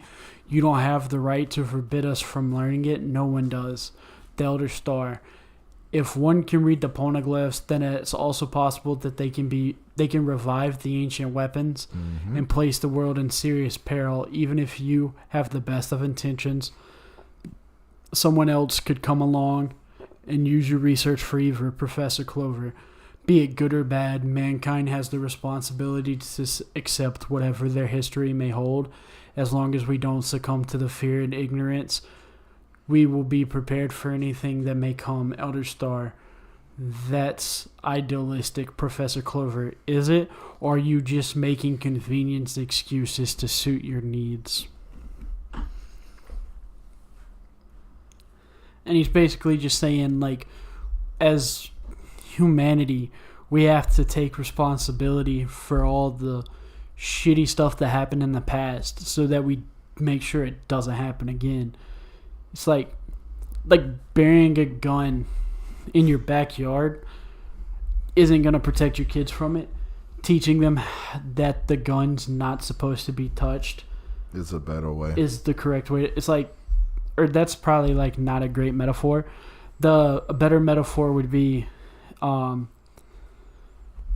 if you, back to the kid thing, you want to teach a kid how to respect fire, that way they won't play with it.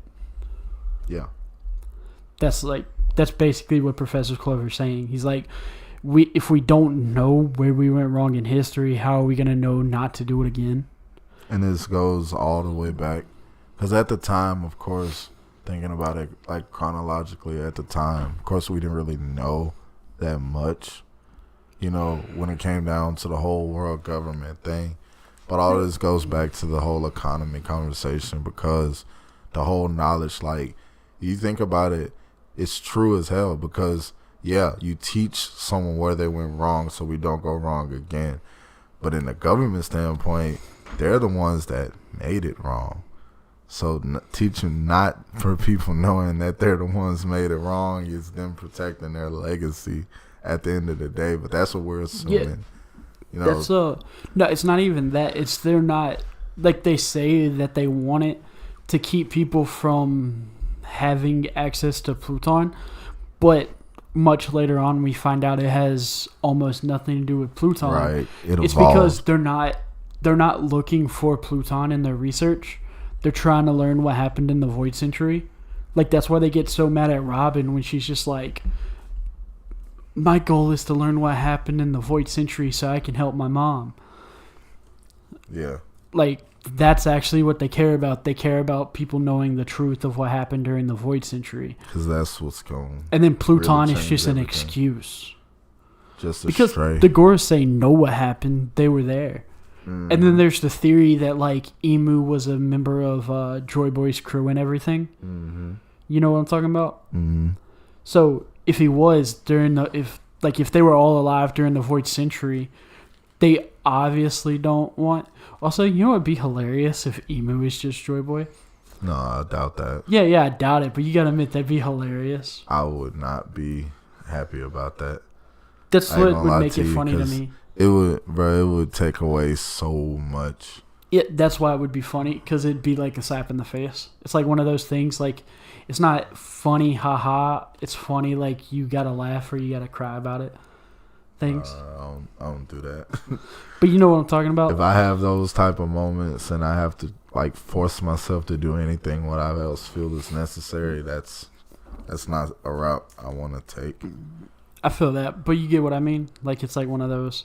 Nah, it's gonna be one of those things where, like, all the stuff, if that was to happen, the stuff that people say about One Piece being the greatest literature ever would go out the window. That's one of those type of blunders. Like you couldn't make Joy Boy be the main antagonist at this point. Yeah, you with can't. Everything you did to build up Nika and its power and its link to Joy Boy, and you've shown us all these allies and stuff. The only way it could have did it is if somebody Kenjaku Joy Boy. That's the only way it would make sense. That's so the Joy only Boy way been it would taking make back sense. shots. Like somebody Kenjaku Joy Boy, like took his brain out, took his body, and now they're using it. That's the only way it would make sense. Or should we say someone Yuted Gojo? Hey, I was keeping it simple. Also, that Simple chapter broad. was wild. I haven't read it yet. Okay, I won't say nothing. I haven't read it. I just know that he does hollow purple at the end because of the spoilers. Just English or Spanish. Por favor, si vous plaît. No, that's the meme going on from the chapter. It's just they revitalized the English or Spanish meme. But like the Gorsei, I keep almost saying Gorsei 13 every time. I already know it. And Emu, like, they don't care about, like, they obviously care about Pluton, but that's not like the important thing on their minds. You know what I mean? I feel like it was only important to spawn them. Or I think it's like like Sengoku cares, and Garp probably cares, because they kind of have to care. But the other 6 people, I feel like they're so powerful that they feel they don't have to give a fuck. Because they know how strong. They probably have seen Pluton's power. But we know in person. We know they know where the real Pluton is. Pluton's under Wano. Yeah, which means that they don't need the plans. Yeah, that's was just. And they don't need Nico Robin either. Is another thing. That means they don't need Nico. Nico Robin's still pretty bad. Because you take away that, she still can read the poneglyphs. No, I'm talking about the reason that Spondum thinks they want her is because her plus the plans mean they can rebuild a perfect copy of Pluton. Like, that's what everyone in the Marines thinks they want her for. But the real reason they want her is so that she can't read the poneglyphs anymore. And she's also the last little bit of Ohara that's gone. Yeah. But no one wants her to be able to piece together the Rio poneglyph. Nope. That's what it really is. But they're just like, nah, she actually has access to the nuclear football, so we got to stop her, guys. Like, they just lied to everybody about it. So, yeah. But, like we were getting into earlier, in the flashback, the giant soul was actually a vice admiral. And I'm curious how they let him be a vice admiral. Are you? Yeah. Have you not seen the vice admirals? You not seen how they try to use giants at this point? No, I get that, but I'm saying, like, he's so weak for a vice admiral. But he's a giant. I get that. Like, I get he's a giant, but I'm just saying, like, and you gotta remember, it's the time frame also that happened.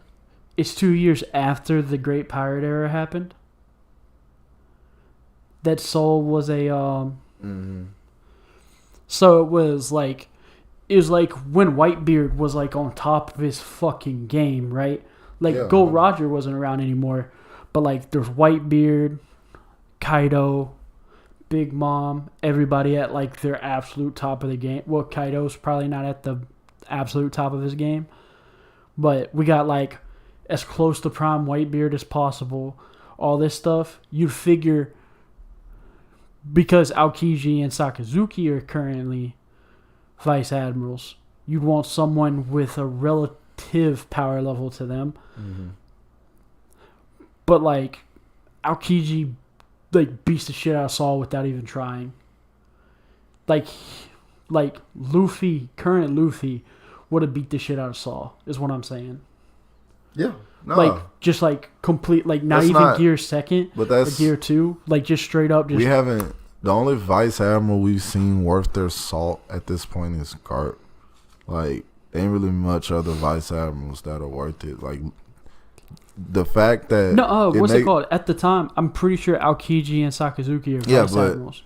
But that you get what I mean. Like, that's what I'm saying. It's weird that Saul is a vice admiral because he's so giant. much weaker than his peers. We see how the government treasures giants just from Oimo and Kashi. If they but we did also that, see like. But no, if they did all that just to get Oimo and Kashi on their side, I am not surprised that they would have put somebody like Saul as a vice admiral just to appease, whether it be to appease him or just as a show of strength. I see either way going in their favor.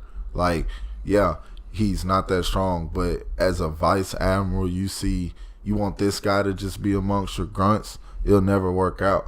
Like, but the main reason I bring it up is because like the time frame, it's like the average power level of pirates is like in game of One Piece level power. You know what I mean?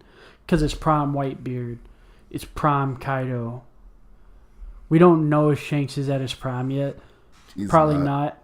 He was a kid in the rocks and stuff. He's definitely not. This is probably his prime right now where he is. Yeah. But you get what I mean? Like, half of the top 15 strongest people in the verse are in their prime.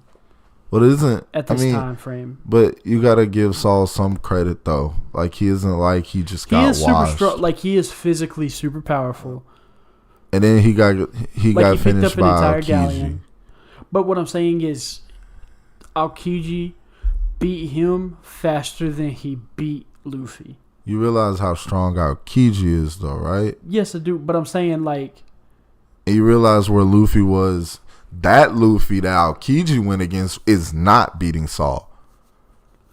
I think he does. I think he doesn't. I think he does. He doesn't. I don't think he does. Luffy being where he was when Aokiji first fought and when they was fighting for Robin versus Saul where they were, no. Also, you gotta take into account Saul got fucked up by cannons. Yeah, exactly. Like, no, what I'm saying is, like, he was already pretty. Like Luffy, like Sanji doesn't really get fucked up by cannons. Like, at the he's point also of the not story, a giant. I get that, but I'm saying, like, it's weird that he was a vice admiral. I could see him being like a captain or something like that. It just feels weird that at that power level. I don't. Because in the same time frame, 3 of the strongest people in the One Piece, like in the verse, or have the same title as him. Yeah, that's not surprising though. Like, you're using the title of that to like show as equivalent to what strength should be, when the story itself has bolstered giants so highly. It's not a surprise, and he's not the only giant that's a vice admiral. No, I'm not saying that he should be the exact same power level as him. I'm just saying it's weird that he's not closer. I don't think you've seen all the people who've in the vice admiral title who have been vanquished. I think that's what you need to see. But also, who has like, actually had the vice admiral title. It just felt weird. I can't have this conversation with you about the extent of the How vice late admirals. is it with the rest of the vice admirals? Egghead. Okay, but they gotta deal with like Luffy being in top 10 strongest and shit. It's not Luffy that they dealing with. See, that's what I mean. Now, who they dealing with? They're dealing with everybody. The other giants, first of all. That's like I know, like Dory and what's his name. They're much stronger than Little Garden implies them being. Because they're like two of the strongest giants ever. They were the captains. Yeah, they're the captains of the giant crew. The giant pirates. And they have what's it called? They have Shanks's respect. Yeah. So we know that they have to be strong. And if Shanks respects you, that either means you're a really good dude. And they're in there's 3 ways to have Shanks's respects. You're a really good dude, you're strong as fuck, or you help Luffy when you didn't have to. Like those are the 3 ways to like earn Shanks' respect. Mm-hmm. And they have Shanks' respect, and he didn't know that they were friends with Luffy. So I'm pretty sure he knows now, though. Yeah, he knows that, but I'm saying like they had his respect before the 3rd option was available. Yeah. So that means that, and they are really good dudes. You got to also remember, Elbaf has always had a reputation for being where the strongest people come from. Okay, we got to think about that. Elbaf was strong before Shanks got there. Yeah, I get that. Okay, all right. And like, you also got to remember the 4 gods are the things that the Albathian slaves worshipped. Mm-hmm. Because Nika was according to the legend, Nika was like the warrior that freed all the slaves. And you gotta. That's why he's the head. When we take all of those things into consideration, the fact Saul also being a giant from this grand place of warriors, and we've seen all the vice admirals, at least to the point where I am, Saul being a vice admiral at this point, like, it's not that big. I understand back then, if we was talking about this before. I'm just, like, at the current point I am, and I'm, like, in actually watching it, I'm a little over halfway through the show. Mm-hmm. I'm, like, on episode, like, 700 or some shit like that. Mm-hmm. What I've seen, it makes no sense for Saul being a vice admiral, mm-hmm. but I also get that they are highly, like, the Marines are highly egotistical and fall into the trap of nepotism a fucking lot. And we're just going to point at Impel Down having a really OP dude guarding it, but everyone else in it is weak as shit. Mm-hmm. Like Nefer, whatever the fuck his name is. Hannibal. You know what I'm talking about? Like, I don't think he has Nefer in his name, but he just has the fucking... about Hannibal. He has the Pharaoh Hannibal. Mask. Yeah, that fucker. He just makes me think of Nefertiti. But not Saul. Like they all instantly get washed. And but then, you think about it, because even in the same breath, like Saul not being a vice admiral, but then seeing people like Fujitora and Green Bull just assume admiral positions out of nowhere, and it's like. But also, if you think about it, if you like Aokiji, Sakazuki, and Kizaru being vice admirals next to Garp is kind of crazy. Because Garp could probably fight all 3 of them at the same time. And you do know Dragon was a vice admiral too, right? Well, I don't know if they said he's vice admiral yet. I know that he was like a higher up. He was a higher up. That's why Garp thought Luffy was going to be a Marine, was because it's just like, your dad was a Marine, so I assume you're going to be a Marine too. But then Luffy met Shanks, and then that's all Luffy wanted to do now was be a pirate. Because that was the entire reason that he goes to live with, what's her name? Didon. Well, no, Garp bought him there. No, I know that, but he wants him to get the idea of being a pirate out of his head. Like, he takes him to a place where he can't run into any more pirates. Oh, yeah.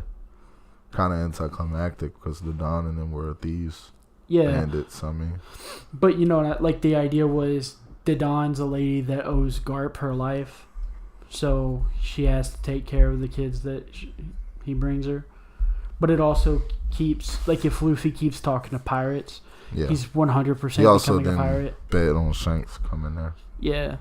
But also, like, you run into the pirate that's, like, one of the best dudes.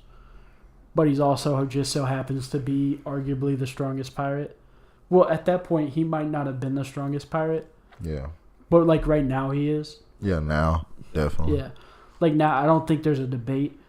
'Cause he probably could have even beat Kaido. Yeah, it's a probable. And he can probably beat Gear 5 Luffy. Because we can say that, but there's still the thing, which again talking about things that's way ahead. Yeah. But like with Shanks, he didn't start declaring he was going for the One Piece till Big Mom and Kaido were defeated. Yeah, but there's still that fact that lingers over about it. I don't think it's because he couldn't defeat him. I don't think so either. I think the reason that he did it is because he wanted to make sure Luffy was at his level before he goes after it. Because I think he wants Luffy to find the One Piece. Yeah, you can definitely say that, and like it's kind of it just lines up too well. It does line up very well. I feel like the only reason he's going after the One Piece is because because I think he understands that Luffy won't just take it if Luffy's the only one there. And I also think he understood more than anybody that the biggest obstacles in his way was Kaido and Big Mom.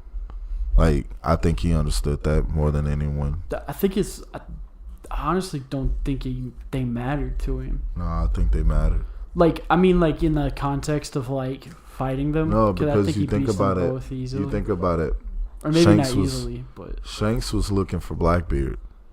When Shanks was showing up, every time we've seen him show up, it's always been about Blackbeard.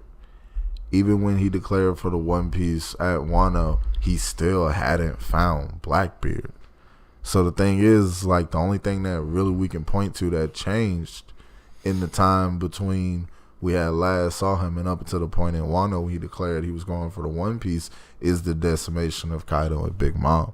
That's the only big major factor that had changed. And Sengoku not being Fleet Admiral anymore.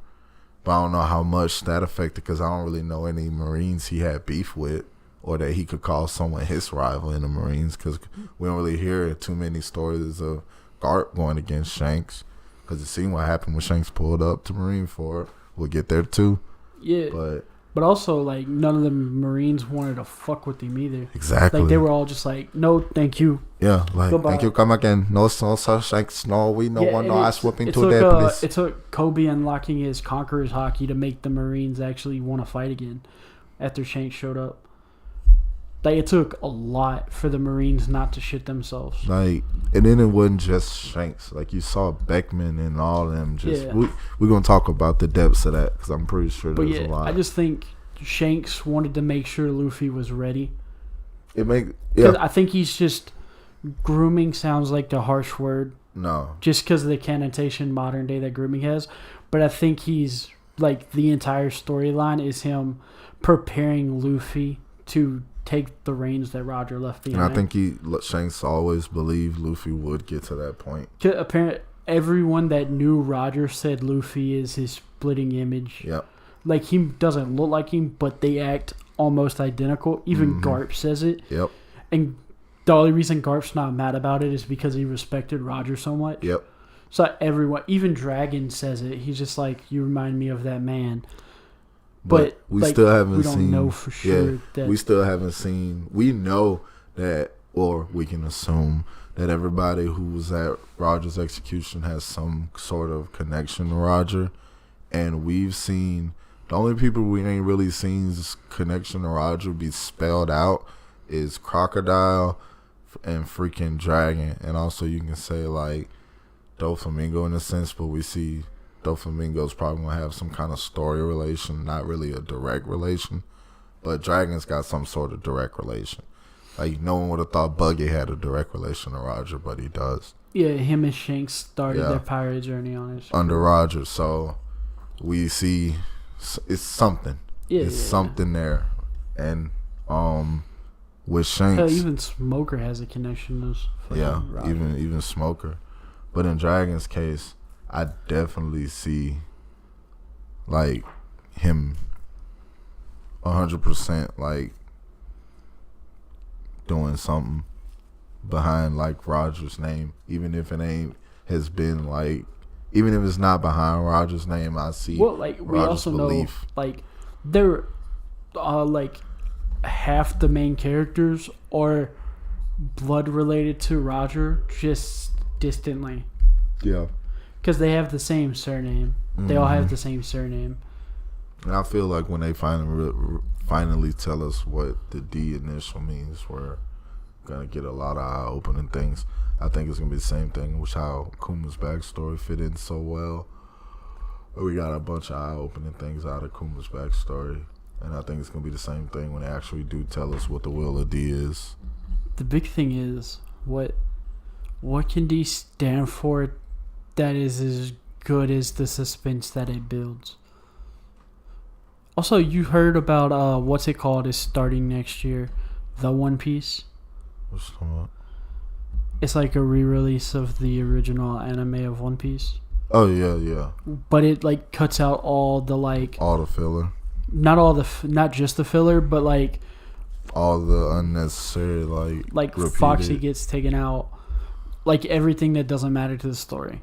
Yeah. And they're like all the episodes that are the same thing except for the last 5 minutes. Yeah. Like they get rid of all that. And they're redoing a lot of the episodes. Like Chopper's fight with the lion guy in these 25 episodes. Yeah.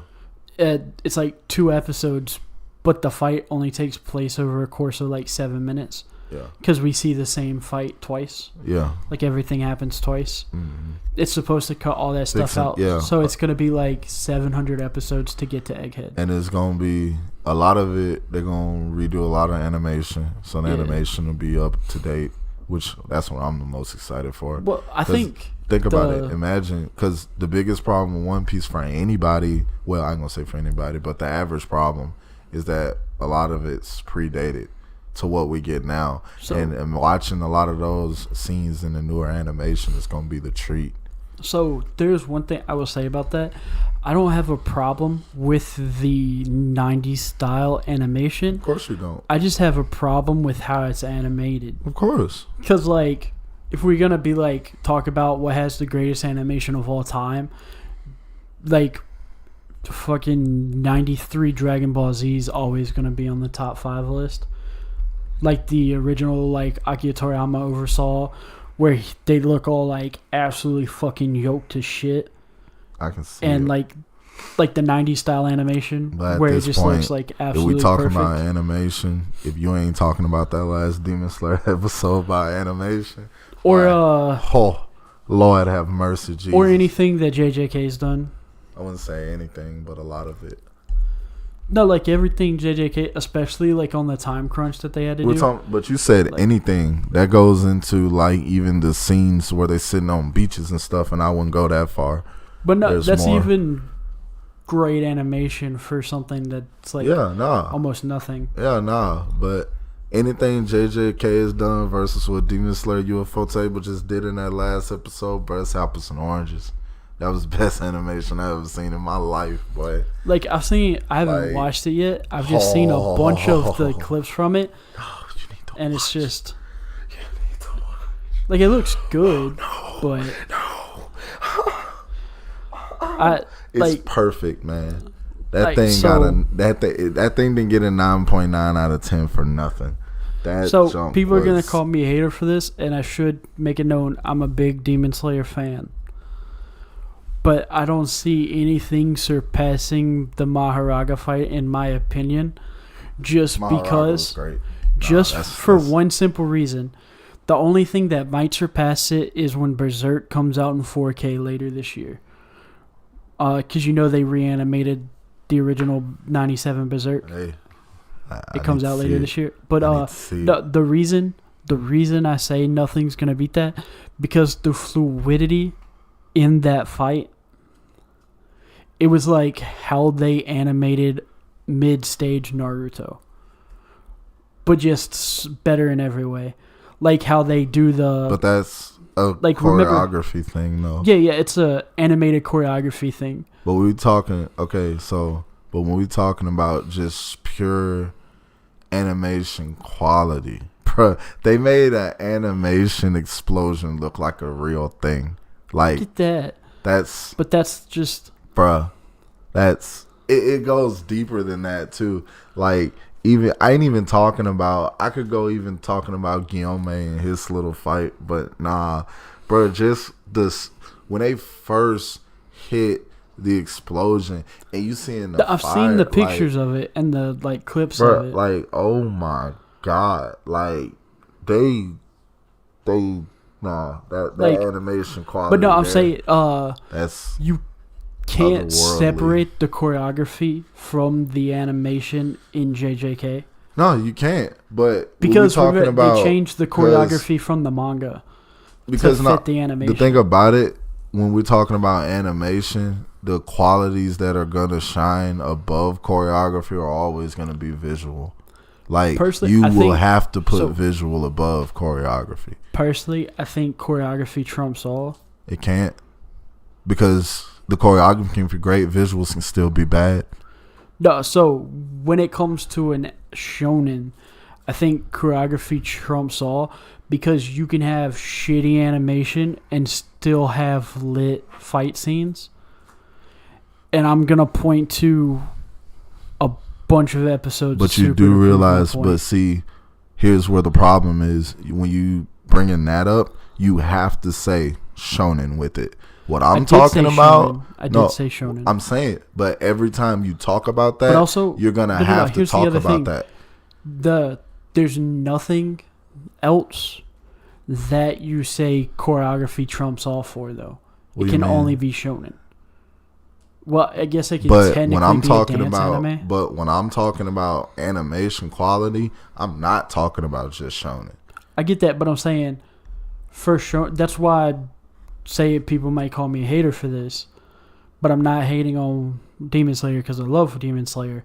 I'm just saying the choreography has to be on par with the Maharaga fight for me to say that it's a better bit of animation. That's all I'm saying. But you're talking about two different qualities of the animation, and I'm not get that. taking the choreography out. I get what you're saying. I'm just saying for me to say For you, the choreography is the that's all I'm only thing saying that is- matters. or no, it's not that it's the only thing that matters. It's the most paramount in my opinion. That's why I don't like early One Piece animation. Is because the choreography is so shit, but I like the animation style. Like the first 150 episodes, like the choreography fucking sucks, but the animation is beautiful for One Piece. Like the early 2000s, late 90s style, it looks almost like the original Hunter x Hunter. I can Like, see that. but the choreography is dog shit and it ruins it for me. But unlike Dragon Ball Z in the 90s with like the Frieza saga and all that stuff, like the choreography is so good that it makes that old school style of animation just look that much better. And that's what I'm getting at. Like just bringing see this what all you're back saying. to yeah. I see what you're saying. So the animation can make up for the choreography, or the choreography Yeah. can make up for crappy animations, but you can't do it the other way around, and that's why I think choreography is the most important thing in shonen. I see why you say it. I'm not Yeah. saying you're wrong, but my opinion of that is just so different. But also, because I am like a much bigger stickler for good choreography than 90% of people because I watch too much actual fights. yeah, which is understandable. That shapes your things around all this. So which, I will say I am super when- biased because I watch way too okay, much. but understanding all of that, I love art. I get that. That's I get that. that's my base for everything. When I talk about stuff, the But also, art will trump Another everything. thing is you are doing it from a perspective of like the art itself. I'm doing it from the perspective of a shonen, which is the like. But I'm we're not- talking about I'm not- anime I know and what that, I I'm started saying. about. Like, if I was talking about amongst just shonens, that would be No, different. that's what I'm saying. I'm saying like I'm looking at the parts. Quality of a fight scene Like versus the- the quality of the art. Like you're looking at the The individual quality of parts, the art. and I'm looking at how things come together as a whole, and that just like, you know what I mean? Like, That doesn't make sense. Because what I'm talking about, if we were looking at the same thing of qualities as a whole, that means the parts that matter to me would also matter to you in a point, but they don't. If you were looking at things as a whole, you would put art a little bit higher. Because one thing about the artwork, I do agree, Maharaga fight scenes way more fluid, way more intense. There's a lot more going on. And for as much as was going on that they did, the animators absolutely murdered that because of how fluid it was, how sharp it is. Then I don't give a fuck nobody say. When you get to that point when he find out he was using cursing and come up with that, when Sukuna does the malevolent shrine for that time, top tier moment. But when I'm talking about in the Demon Slayer part, that is just when you made an explosion look like a real thing. Like they just did that, and just the parts in which I'm not even talking about the choreography, because choreography was different. But that part, just having the explosion and how you were in there, you were like out of there, and then you saw it as a whole with just those moments alone. Like across any anime, I haven't seen someone capture like those like little minute and a half, 2 minutes worth of like footage and art and just everything that was happening. Like it was breathtaking.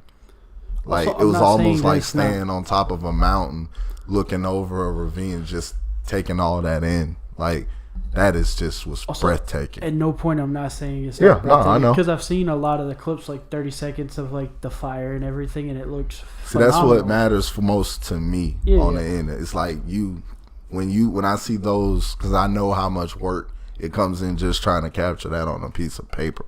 Yeah, I get Versus that. doing that in digital element, which you have more tools, but still, like, But bro, it takes more time. Yeah. Like, you have more tools, but it takes more time. Because it takes more effort. But on the flip side, because you have to draw like each individual. but on the frame. flip side, when you take my same element and put it towards the choreographer element, you have to know, like, the knowledge element going into choreography, the way the body moves and reacts to hits, versus in certain, you know, physics and forces that you put and apply, and how those get applied to stuff. You don't really need to know the physics of it, just because almost everyone. I mean, not is need superhuman. to, but when you do, But like, it makes it better if you understand like why a question mark kick works, stuff Yes. like that, or like because or like in the Choso Yuji fight, how he uses when he swings from the bathroom stall, like when he grabs the top and he uses his momentum, stuff like that. Yeah. It makes it better when you understand that momentum and stuff, like how momentum works. Yeah. Which is like a part of it, but you don't have to know like but wind direction when and you shit like that. in choreography, when you see those laws and stuff applied,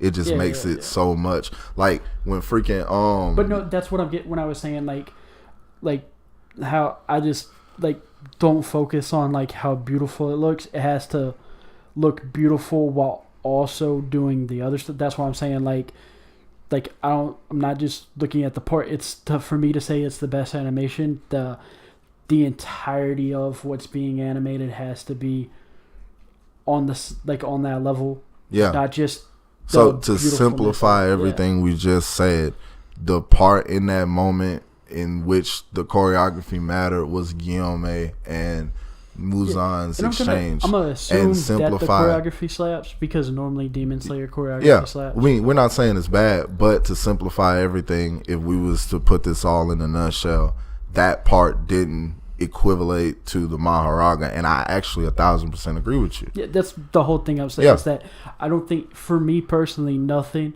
will be able to eclipse that Right now, yeah. except for maybe the Berserk remake. Cause You don't even think the Gojo and Sukuna fight might do it for you? no. You don't even think so? So he the up there. then. Kishimono or what's his name? Namashiki is Electric Man versus Sukuna might do it. You talking about start with a K. Kashimono. Kashimo. That's it. Kashimo. Him versus Gojo might do it. Actually, him versus Hikari Sukuna. will probably do it. Or wait, versus Hikari will probably do wait. He fought Sukuna and Hikari, right? Yeah, he fought Hikari like first. super early. Yeah, and then first. he uses his curse technique And against. Sukuna. Because he can't actually use his curse Because technique. lightning is your element, so No, it's not just that. It's just that it that's a part of opens it, up- right? No. It's Oh, so you don't even put his lightning and curse no, it technique has up there? nothing to do with it. It's his fighting style. It's just like it lends itself to animation so well. Yeah, I can see that. Because like everything he does in the manga, it's like a blur. So if they can do that properly, it's gonna be like look so good. But also the everybody jumping versus Sukuna, that's gonna go hard. Oh yeah. Too. Oh yeah. Like when he Haguruma throws it to Yuji, like that, like the The following scene when he where throws him the and- executioner blade, Yeah, and he yeah. catches it like that. yeah, and then him and Maki have like the 30-second showdown. Like Yep. that might go hard too.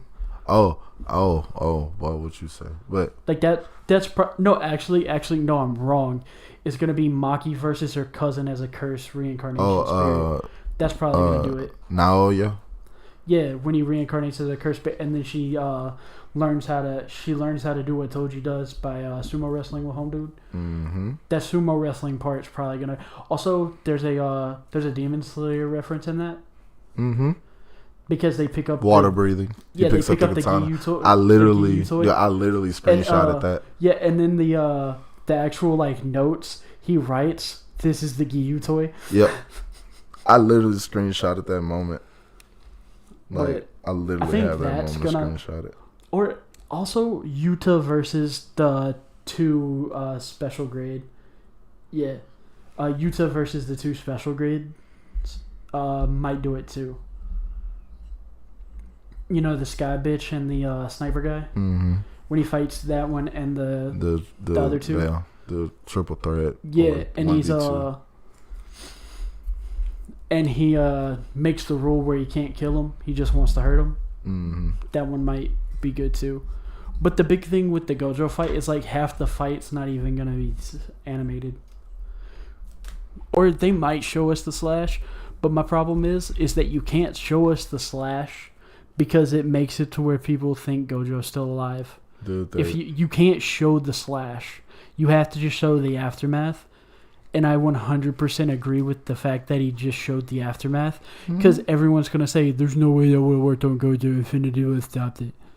Because but they got to go through. That's what happened afterwards. They're going to have their own conversation to go through. No, but remember the entire argument afterwards?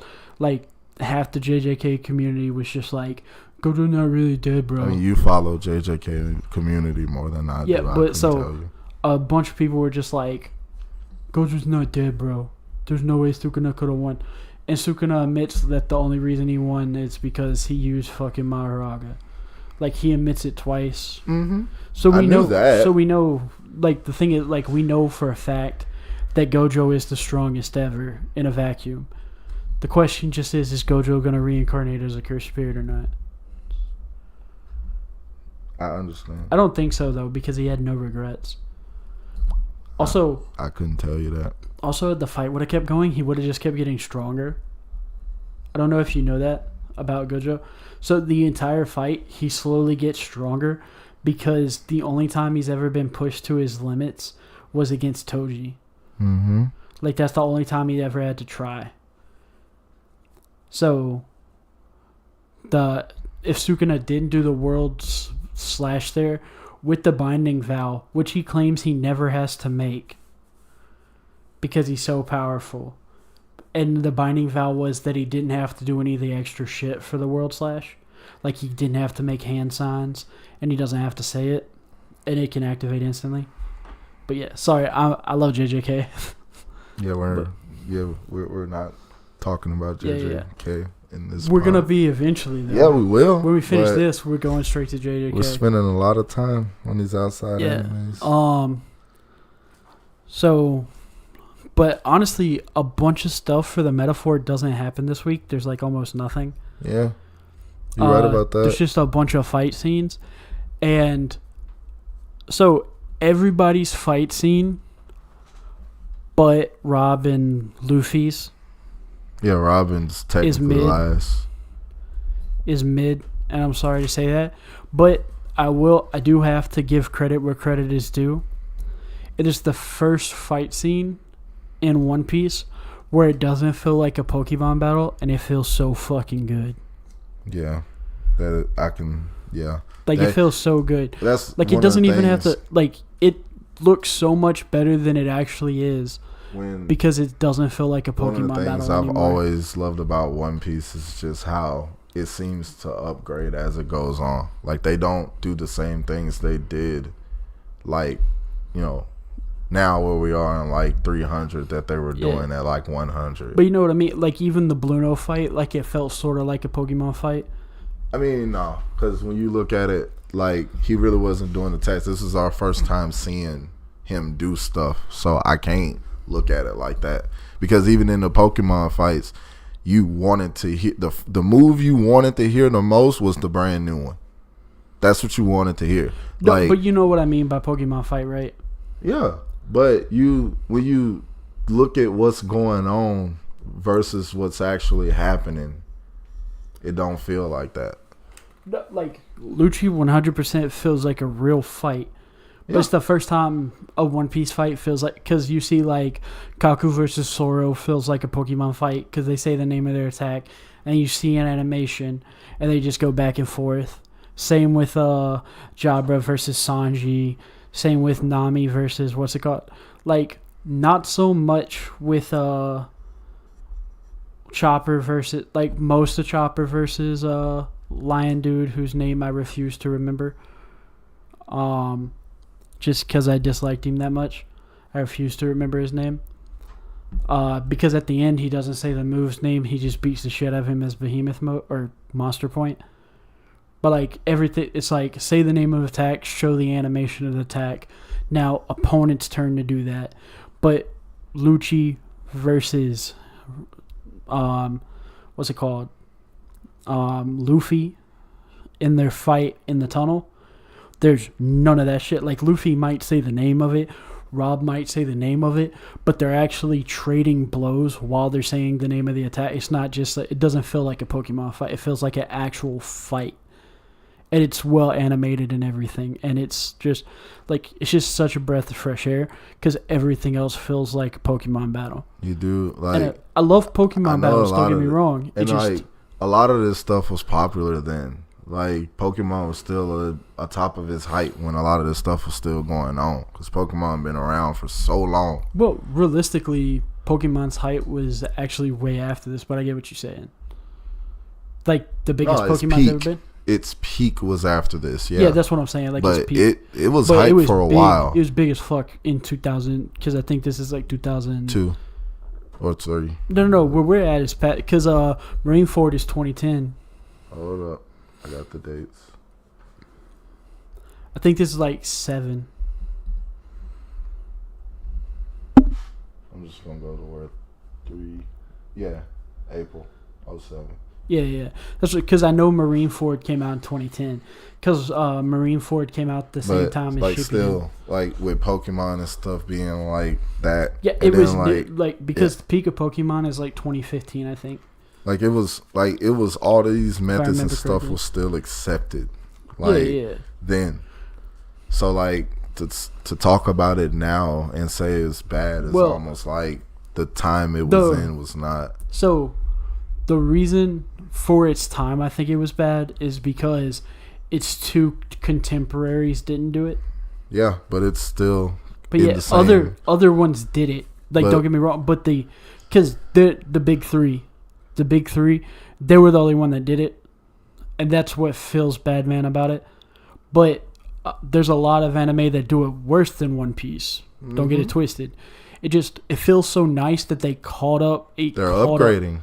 Like, it caught up to where the standard, like even it feels so great because even when you talk about now, when it's starting to catch up to those usual standings and dynamics, we look at it differently, and it's like it feels just like you said, a breath of fresh air. Because I got the same thing when I first saw like what episode 10-15, when you saw what it looked like for. Because to me, 10-15 was the first episode that's the you one saw where it with looked like peak it was animation. Done with, it looked like it was done by Mappa, isn't it? Yeah, it just looks like so stunning, and like that was the first episode. Yeah, it looks for me like it looks like Hell's Paradise.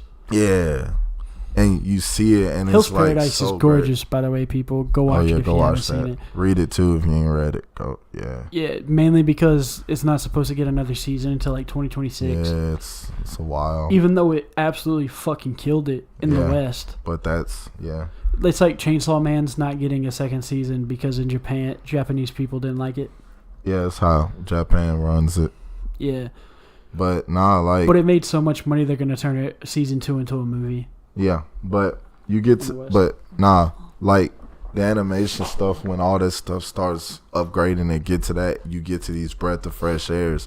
And one thing about it, One Piece, when they do it, they implement it and keep going, because that's what we saw in Egghead. Like, what's called, the thing that's annoying is that they are going to revert back to the Pokemon feeling, and then they're going to get, and then it's like in Marineford, it doesn't have the Pokemon, well, parts of it have the Pokemon feeling, but it has to have the Pokemon feel for story purposes, which was kind of annoying. You know, like with Kizaru and Sakazuki and Aoki, how they do it, where they just say like their tag name because it's in the middle of a literal fucking war. Like, you have to have the Pokemon feel to have that many people on screen at the same time. Like, you have to have the Pokemon feel. But, and then in Sabaody, it has less of the Pokemon feel because all the stuff that they're introducing is just so Law and Kid can show off their Devil Fruit powers. Remember?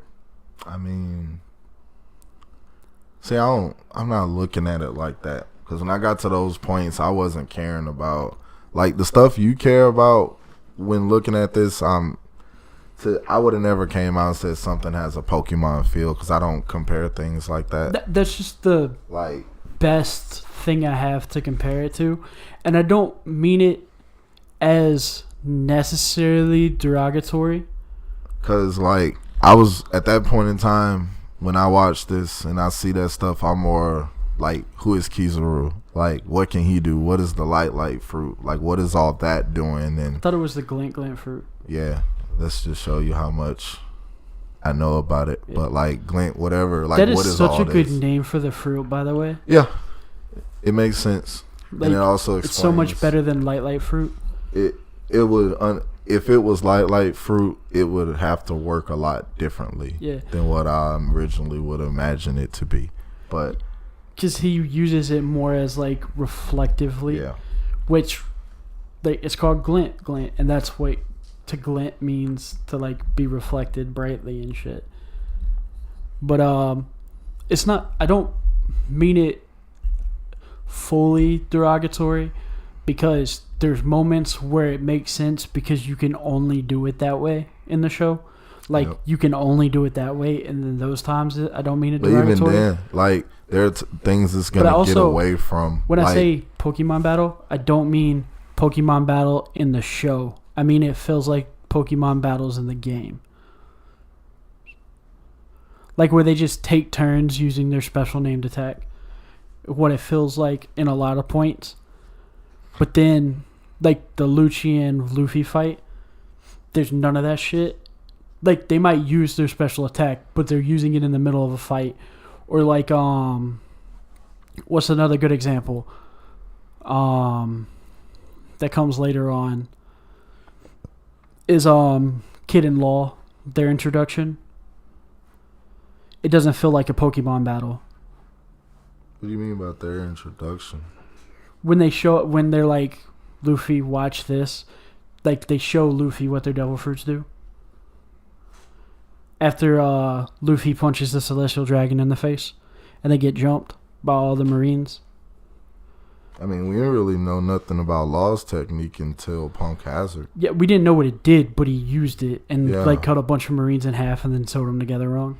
Yeah, we didn't know nothing about that. He just said some, like, at that point the name meant absolutely nothing of him. Yeah, he just said we didn't know anything about it. But you know what I mean? Like, it didn't feel like that. But when Mihawk is training Zoro, it didn't feel like that. But Sanji training did feel like that. Even though we don't see a lot of Sanji's training. Yeah, we don't really see a lot of it at all. He's ran for the most part, but yeah. Or what's his name? When Luffy fought the poison dude, it didn't really feel like a Pokemon battle, just because Luffy has to constantly stay on his toes the whole fight. Yeah, Zoro and Mihawk's first fight didn't feel like a Pokemon battle. They were just swinging for most of the part. I think Zoro called 2 attacks. The last one he did and the one he did that didn't work. Like, what, the Krieg one, I mean, you could say that one sort of was, but even then, like, Krieg's using weapons and shooting them. I mean, He's just being stupid. But like the Arlong fight feels like that a lot. Everything with Fishman Karate feels kind of like that. Or But you gotta to know, this like, point feels like that. Like, there was a point in time where this type of stuff was okay. Yeah. Like, you do realize the only reason you say that stuff now because a lot of new animes just don't do that anymore. No, I'm comparing it to the other members of the Big Three. I'm not paying. Don't do them anymore. Like, they didn't the do them most at part. the time. They did something sort of like that. Not Like, not like when they started. Yes. yes. And Naruto, But not in will always 2007. say Rasengan no matter what. Like, he never stopped saying Rasengan until the other versions came out. And we didn't have to I'm not say saying it. that they say it and it's like. I mean, But also how they use it, Rasengan, is different than like Gum Gum I mean, Rocket. the uses, but here's the thing though. Here's the thing that matters the most out of everything. The only thing literally calling it a Pokemon battle is them literally saying the word. If you take out them saying the word, you No. can I never call it a described what Pokemon made battle. it feel like a Pokemon battle. It's not saying the word by itself. It's saying the word, doing the attack, and then waiting for your opponent to do their version. Yeah, Just and them standing saying there the and word, waiting. literally. Like But just showing if like you a stock say- animation but of again- the attack. Again, And if then- you take the whole thing is saying the word. That's the entire drive of the entire theory. Because if you don't say the word, it's just choreography. That's if the words of the attack is not being said, all it is choreography. That's literally the entire driving force. No matter which way they do it at a point, because even Pokemon started doing it differently at one point. Well, no. I'm not talking about the show of Pokemon. I know you're talking about the game. Yeah. Like, even they started doing differently at one point when they started adding layers to a bunch of stuff. But that's neither here nor there. But if you, literally, there was a point in time where this was popular. The contemporaries didn't do it the same way. One Piece stayed simple, and that's the whole thing which we're talking about, which One Piece upgrading, it tends to feel better because they'll stay simple for so long, and when they finally implement it, it just feels like just a new show almost. And I feel like that's a part of it. That's a part of the journey. That's a part of one of the things that I like about One Piece, because they just, when it upgrades, it upgrades. But if it's going to stick with that, it's going to stick with that. And if it's going to do something different, it's going to do it. But everything is doing it. It's almost like Lil Wayne in his career, you know, he implements things that are hot in the music to, you know, boost his own self. And there's nothing wrong with that. That's what people who've been around in a long period of time have to do. Because if you don't, you really fall behind. And it's almost a testament. It's like, yeah, you did this, you stayed simple for so long, but you actually did upgrade. Yeah, you were behind, but to talk about and say it was bad, that's still the big three, even to this day. Still a part of it. So, I guess the better is like, it's just worse than bad choreography. I can see that. Like, that's, I just, like, We've established that choreography is that's your niche. That's what you like. Like, that's why I said, like, the pacing isn't my problem with One Piece. It's the fact that I don't have to watch it. Like, I can listen to it like an audiobook, and I know everything that happens because looking at the screen does nothing for me. That's like, it's like I can take shitty pacing. And that's like why I say you need to catch up, because you haven't seen One Piece in its glory. Like, you haven't seen One Piece do these scenes that we're seeing in these arcs, and they actually tried to do them, and that choreography matters. Like if I was to take One Piece now, like the choreography in One Piece now is not, it's up there. It ain't top, but it's up there. Like, it's different, especially in Egghead. Egghead is, it's some people that probably wouldn't mess with that. Hold up real quick. Here's a real quick question for people that's not there, that'll, like, from Final Valley to second Final Valley to what's another one that a lot of people have watched that's not considered great but is solid. Because, like, the Final Valley fight, the second Final Valley fight is considered, like, not absolute peak, but it's up there. You know what I mean? You talking about, like... Naruto versus Sasuke, their fights as their final fight. The one where Naruto permanently flattens his chin. Yeah. Versus, like, on a scale of 0 to 10, that being a 9, and a 0 being Arlong versus Luffy, or a 3 being Arlong versus Luffy, whereas post 935 One Piece, where would you put it? I'm imagining an 8. Why 935? I don't remember exactly where the Kaido fight is. What do you So mean? I want to put it a little before the Kaido. Wait. I don't know where the first Kaido fight is. So You talking about, like, the first Kaido fight like ever? that he loses. Yeah. Like when he lost in the city? Yeah. Yeah, that's somewhere around there. Yeah, that's what I was like, that one to where One Piece is now. How does it compare to the latter half of Shippuden, where, like, fight scenes were fucking insane? Nah. That's what I said, like, bruh. Like, low end is early Lucci, One Piece fight scenes. Okay, so, oh, man. And, like, 935, like, compared the latter half of One Piece to the latter half of Naruto. Honestly, how does it compare? When we talk about, all right, I could tell you exactly when One Piece transferred and don't bring over. Don't bring any nostalgia into the Naruto fights. No, not nostalgia. I'm talking about strictly animation. Where I would put it, we ain't talking about because I told you I'm artwork. Yeah. I'm artwork, so I'm looking at visuals. Yeah, I'm assuming Naruto's going to be slightly higher just because some of the insane visual stuff Kishimoto does. In all honesty, bro, the only thing, bro, height wise. With the stretch, because what do you think the best animated fight in Naruto is? We're not even gonna talk about it in this. No. Like, I mean, like, it's not at the end of Naruto. It's the first fight in the valley. Is the best animated fight in my opinion. And that's for the choreography and everything. Yeah. It's just like one of the greatest fight scenes ever. You know what I like, but it's also super low scale. We're talking about without nostalgia, without putting like, anything I have outside. Rewatched it recently, so this is not like rose tinted glasses, no nostalgia goggles. I did it recently, and, like, you have to think about it in the context of, like, it's super small scale, fighting for the soul of the village shit. That's nostalgia, though.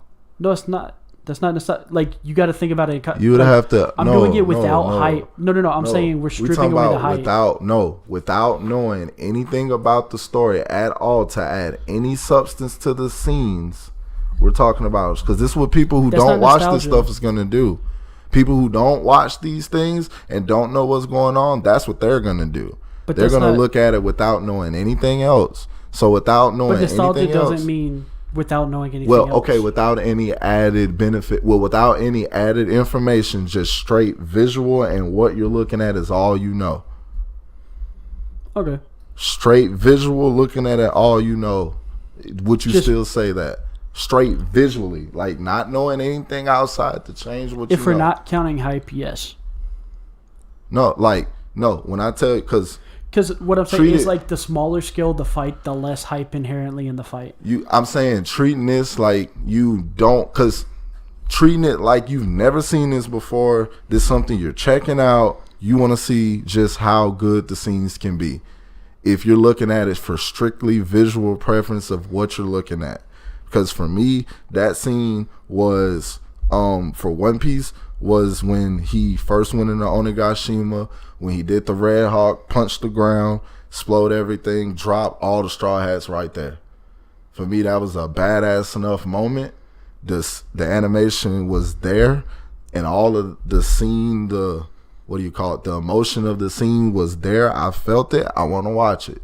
That's what's for me is what I did. But okay, but if you're saying like the emotion of it, you also will have to take into the emotion of when Naruto and Sasuke when they do their final struggle clash. No, because you would have to know how their relationship worked and where it had got from. No. To You get can the full see the emotion emotion where he goes to kill Naruto and can't bring himself to do it, and you can't tell that he's actually crying when he is because he's wet.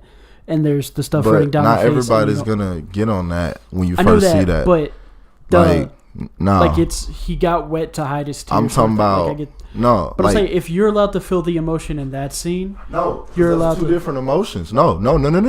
Because when I'm saying the emotion, I'm talking about he just punched the ground, dropped all his straw hats with him. That's your crew. Emotion. That's my crew. That's my gang. You can get that from just watching. What emotion is it? Like unity. Like what do you say? Like you see, like come on, man.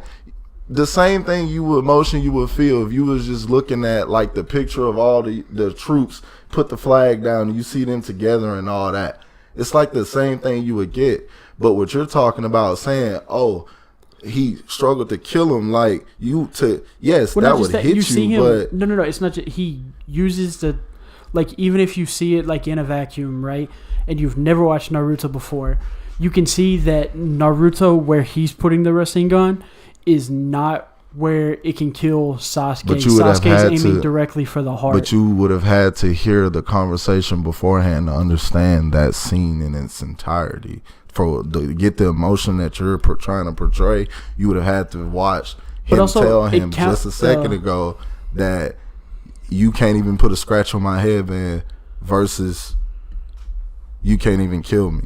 Like, that was But you also got to remember, the scene we're talking about is like 2.5 episodes long. The Naruto scene is. The fight's like 2.5 episodes. So this doesn't qualify then, because what I'm talking about is literally like 30 seconds. Okay, so we're just talking about straight visual, straight scene. That's what we're talking about. That's animation quality. If you're looking at this visual is what brought you. Not any story related. Yeah. I'm not bringing. I'm just saying pure good visual. Purely visual. The visual of the first Naruto versus Sasuke fight, it like created its own subgenre of animation. It created that weird new thing that's used now. People use it now. Okay. That same style. That's how they did the Maharaga fight. Was the same style. That's why the Maharaga fight looks so good. Okay, yeah. But visually, Maharaga fight is better than that. You already said that yourself. Yeah, it is. Okay, so if I'm taking, that's why I didn't put it at the highest point on the scale when I asked you. That's why I put it at like a 9. But because Maharaga's 11. But we're talking about just Naruto. So yeah, what's Naruto's Maharaga to you? If you could give it, it don't have to be the same. But what's Maharaga also has like hype to it too. So if we're ignoring all hype, I still give Maharaga that because that's what I'm talking about. No. I'm trying to ignore. Visual. I'm trying to ignore all hype and like precedent and everything, because like a big part of what makes the Maharaga fight is how it starts. Too. Like it slowly builds up into this absolute fucking insane thing. We're talking about like a scene in its entirety. I'm talking about strictly visual. Yeah. There's a bunch, but I'm trying to like devoid it of all context. Madara rushing the front line. Yeah, I can see that. Because there's absolutely no context to that whatsoever. He just rushes the front line and kills like 1,000 people in 30 seconds. That was like let's put that on the scale. Like is anything in One Piece on that level? Oh yeah, way past that level. But I'll say like there's moments in Naruto that are way past that level too. That's why I'm saying like on a basis, bro. Like when you talk about like that's why I said like on the scale. Early One Piece fights being a 1 or 2, like the Gum and it shows like a white background with the arm swinging, like against the cat guy. Like we both agree that choreography sucked ass, right? What are we talking about again? The cat guy. We didn't even talk. Yeah. Like I actually had to think about it to let you know. So we'll just put how that much as like it a didn't 1 matter. or a half, right? Like on a scale, like that's a 1.5. Yeah, a 1. The I would say a best 1. parts of Naruto's animation being a 9. Like what though? Because you can't just say the best parts and not give me scenes. Because Obito versus Kakashi inside Kamui. that was decent. Yeah. Yeah. Highest for me. Sasuke versus Sasuke and Gojo and what's his name versus Sasuke. Wait, who? Jo- Sasuke and Gojo? I didn't mean it. I meant Jugo or however the fuck you say it. Jugo. Yeah. And I can't remember the dude that has versus who? Killer Bee. Okay, yeah, that was decent. Raikage versus Sasuke, where he just beats the fuck out Sasuke and cuts his arm off. That's decent. Yeah. I'm so surprised you have not said Guy versus Model, dude. I'm saving that for like I'm building up. Like where are we? So we're still talking about because if you talking about those were ones? No. I'm just saying like the high end of Naruto is at a 10, right? No, because all we've 9. talked about on One Piece side was the Kuro fight, and we established that was a 1. So, and you never gave me another 1 for Naruto. I didn't give you a 1. No. I'm saying just like in a thing, not like we're saying the Kuro fight in One Piece is a 1. So what's a 1 in Naruto? There's not a Naruto fight as bad as that one. Really? Name a fight that's as bad as the Kuro fight. Shit. I'll take That's not filler. Konohamaru. Versus Anything Kid Konohamaru did was not good. What you talking about? His because he's still a kid when he and fights even Naruto. You know what? Kiba and Naruto was not good at all. It wasn't good, but it wasn't as bad as Kuro. I say it was around that. It's not by much. Like not bad or not. It's not by a long shot. No, it but is I definitely leagues would, better than the Kuro fight. If Kuro fight's a 1, that one's a 1.5. It's a 2. 1.5. It's 2. Two would be Tamari and 10-10's first fight. That shit was ass. I'd give that a 1.5. I'd give that one a 1.5. I would give that Naruto a 2. Versus Kiba a 2. I give Kiba and that a 1.5, and the other one I just said a 2. But what I said, because that was actually a fight. I can't give it. I cannot think of anything in Naruto that is worse than the Kuro fight. But that's also because there's not a moment in Naruto where the choreography is absolute fucking dog shit. That's because they're choreography based. Like yeah, that's what. But the choreography in the Kuro fight is dog shit. Yeah, that's what. So we'll say like. So we can agree that Kuro's absolute dog shit. Yeah. So what I'm saying is because we'll probably agree that the high end of Naruto is a 9.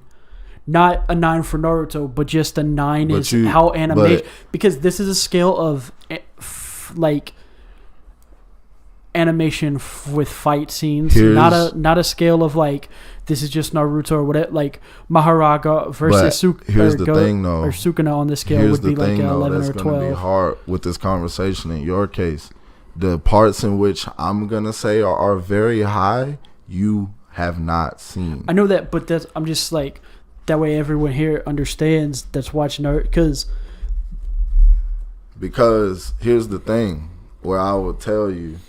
But but we can agree like the high end of Naruto would be a 9, right? The high end of Naruto, yeah. So what I'm saying from as dog shit as the Kuro fight to the high end of Naruto, where does the high end of One Piece rank? Is what I'm at. That's the entire question. I assume it's around an 8.5. No, bro. Like, not to be honest with you, bro. Luffy's Gear 5 versus Kaido, that second go around, because they tried to trash it. Oh my god, I remember the conversation. Like I've seen the entirety of the Gear 5 fight, and I thought it was solid. Nah, dude, I've seen the entire like 15-minute fight. Nah, bro, that shit was Yes, bruh. And then, bruh. No. So look, I have an objective lens to view it because I have absolutely no attachment to the characters involved. But you have attachment to everything else you compare it to. Yeah, you don't have a attachment to anything in One Piece, but anything you're about to compare it to, you do have an attachment towards. That's fair, but I feel like if I put it at an 8, that's as unbiased as you can be. No, I ain't like I'm not. I won't even be mad at you what you put it at. Look, my opinions are for me, dude. I'm only sharing my opinions with the world. Like the reason I put it as an 8 is because, like, I don't think it was better than I don't think it was better than Madara versus Guy. I don't think it was better than any Battle in the Valley. I don't think it was better than Pain versus Naruto. You go off choreography, I go off visuals. I don't believe it was better than the second fight between Pain and Naruto. Because the first one is just like, makes you feel sad. Visually, see, you're going off feelings again. I don't, see, that's why I tell you, because you go off the way you feel and a lot of stuff that you not being caught up affects a lot. No. I'm not going based off. I'm going purely off of how good the fight scene looks. Because choreography is how it looks too. But you got to keep every word about feel. Like choreography is how it goes together. Like nothing about makes you feel needs to come up in a conversation when you're talking about this topic. Well, when I was saying it makes you feel, I was not talking about that. I was saying that I'm disregarding the first half of the Pain fight for that because it's just trying to make you, like, the fight itself is 100%. Trying to make you feel bad about Jiraiya, and that's why Naruto's so worked up. I'm talking about not my feelings, but the feelings that the medium is trying to invoke. When I say feelings there, that's why, because it's just him figuring out how pain works. Mm-hmm. And then when he goes QB mode, he just beats the dog shit out of Pain. There's no line. That is so fucking good. Mm-hmm. Just from like an animation standpoint, like everything about it is good. But when we talk about everything about that part is great. Because when I talk about things, because when I put these things high, is because it's literally like I'm thinking about visually how hard they hit me in those times when I seen them the first time and subsequently after. Bro, when I tell you, when Luffy jumped on that cloud and grabbed that lightning, all I could think about was when Guy first jumped and hit Night Guy. Oh my God, bro. Just that alone just had me jumping out my seat. Just that part. Then when you take in the part when he jumped, and they're fighting through, he's grabbing his lightning, throwing it. Then when the dude did the thing, I was like, okay, yeah. Like visual, I put that right there with that whole Night Guy jumping, sliding, all them rocks coming when he freaking kicked Madara and all that. Man, come on. Like, that's what I mean when I say when they hit you in those visuals and you see it, and it's like, bro, like in that moment, it was just unmatched. Like, but there's also that is bringing emotion into it though. But that's not outside. That's from just looking at what's happening in that scene alone. So real quick though, we can agree that just as a pure fight scene, take all the, like, you don't take the subtext out of the fight scene because you get the subtext from the fight scene itself. What do you mean? Like the subtext in a fight scene, like you could tell when someone's trying to kill someone in a fight scene and somebody's of course. Not. Like when Batman fights somebody, the dude that's fighting Batman is always trying to kill Batman. That's just good. Batman's not. That's just good choreography. Yeah, that's all that is. Right, that's what I'm getting at with both Naruto versus Sasuke fights. You realize can tell the subtext is Naruto's just trying to stop him. Sasuke's trying to kill him. Again. And that's just what I'm trying not to do is talk in circles. We've already established you like choreography. I like visuals. I get that. Every time I come around and say something visual, you're coming around to me talking about choreography. No, but that's what I'm trying to get into one thing because you didn't answer it earlier, okay? What I'm trying to get into is with saying that the second fight would be the best part of Naruto animation-wise. Because a lot of people would agree, like in Jazera, all that shit, you know what I mean? Like that entire fight. Yeah, it was great. All that shit. I love that. It's probably the biggest visual spectacle in Naruto, right? It's like the part where you're just like, holy shit. No, Momoshiki fight. That's not Naruto though. That's started off with Naruto. But it's Boruto. It was Naruto first. When they first got introduced, before they changed it in anime, when they first introduced it, Are you was talking Naruto, about a movie? That's Boruto. cheating. But it was canon first. They end up changing. No. it But I'm after saying Boruto it's a movie though. That's cheating. But it was canon. Like they said, that was a part of the story. We're talking about canonical events. I get that though. We get movie quality in anime now. How is that cheating? No, I'm saying it's so mainly because I think it's too good for the scale at the moment. But we started about this talking about Demon Slayer. And Demon Slayer, what they did trumps anything we've been talking about. No. This is just about, like, so people know, like, how good the animation gets in One Piece. But you said shown in Naruto, period. That also was in Naruto, and was canon. It's not canon anymore. I will give you that. It. Well, also, but even then, technically, it was never canon. No, it was. But because, like, what means canon in anime means that it was in the manga. I mean, they. I get what you mean. And then when Boruto came out, they started. Like the Broly movie canonized Broly, but he wasn't actually canon until he was. It's like that. Yeah. It's semantics, but I'm just making sure nobody can be a pedantic prick later on. Well, still, even no, because we already said that was Boruto when it came back around. But you know what I mean. So like this, like Momoshiki. Well, no, that's a movie. We're not going to use a movie. But that's canon too, though. That's actually in the story. Like the last movie, that's actually in the story.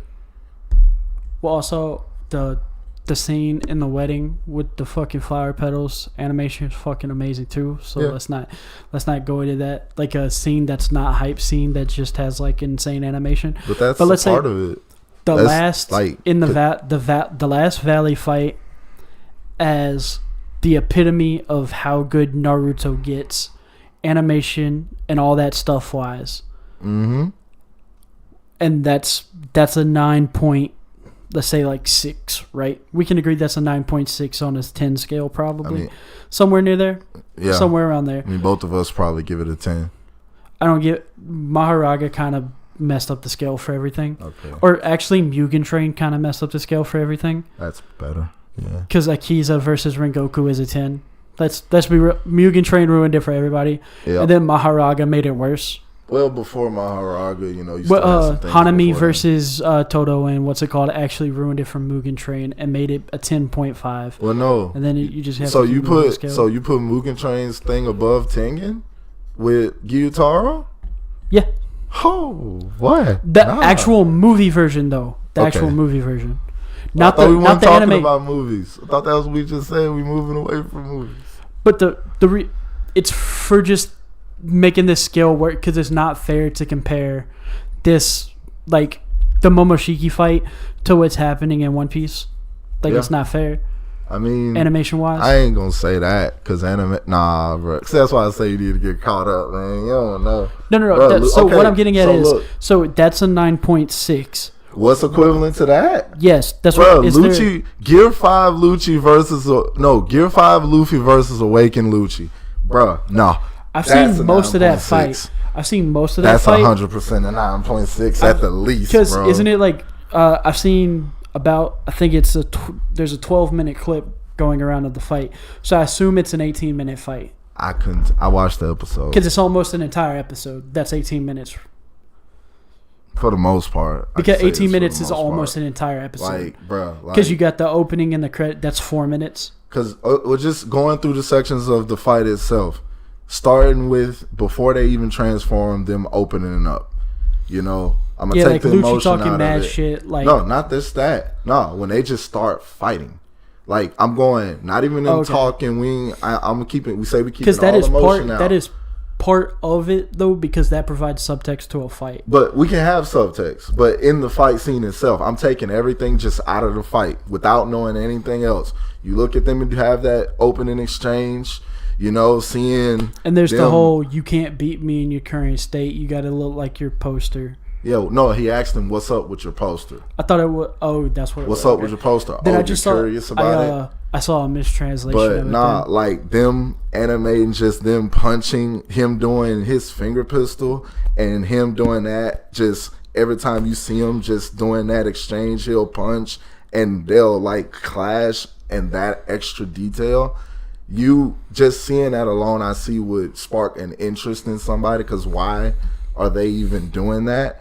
But then you just seeing them transform, the animations behind that, which is goofy. It's not really that's not the part in which is cool. They just did well. Obviously, it's not gonna go as hard as fucking Naruto going all 3 Kibi forms that he goes. That shit monumental. Like we've had that. That's like near Super Saiyan levels. That shit was crazy. Because we know Super Saiyan is the greatest transformation ever. Us seeing that was nice, coming back with how well they did it. Because like I say, I'm going off visual. That's me. Mm-hmm. Visually, it was nice. You come up, you see Lucci come right behind that, menacing visual, crazy. Then just for them to come right behind that,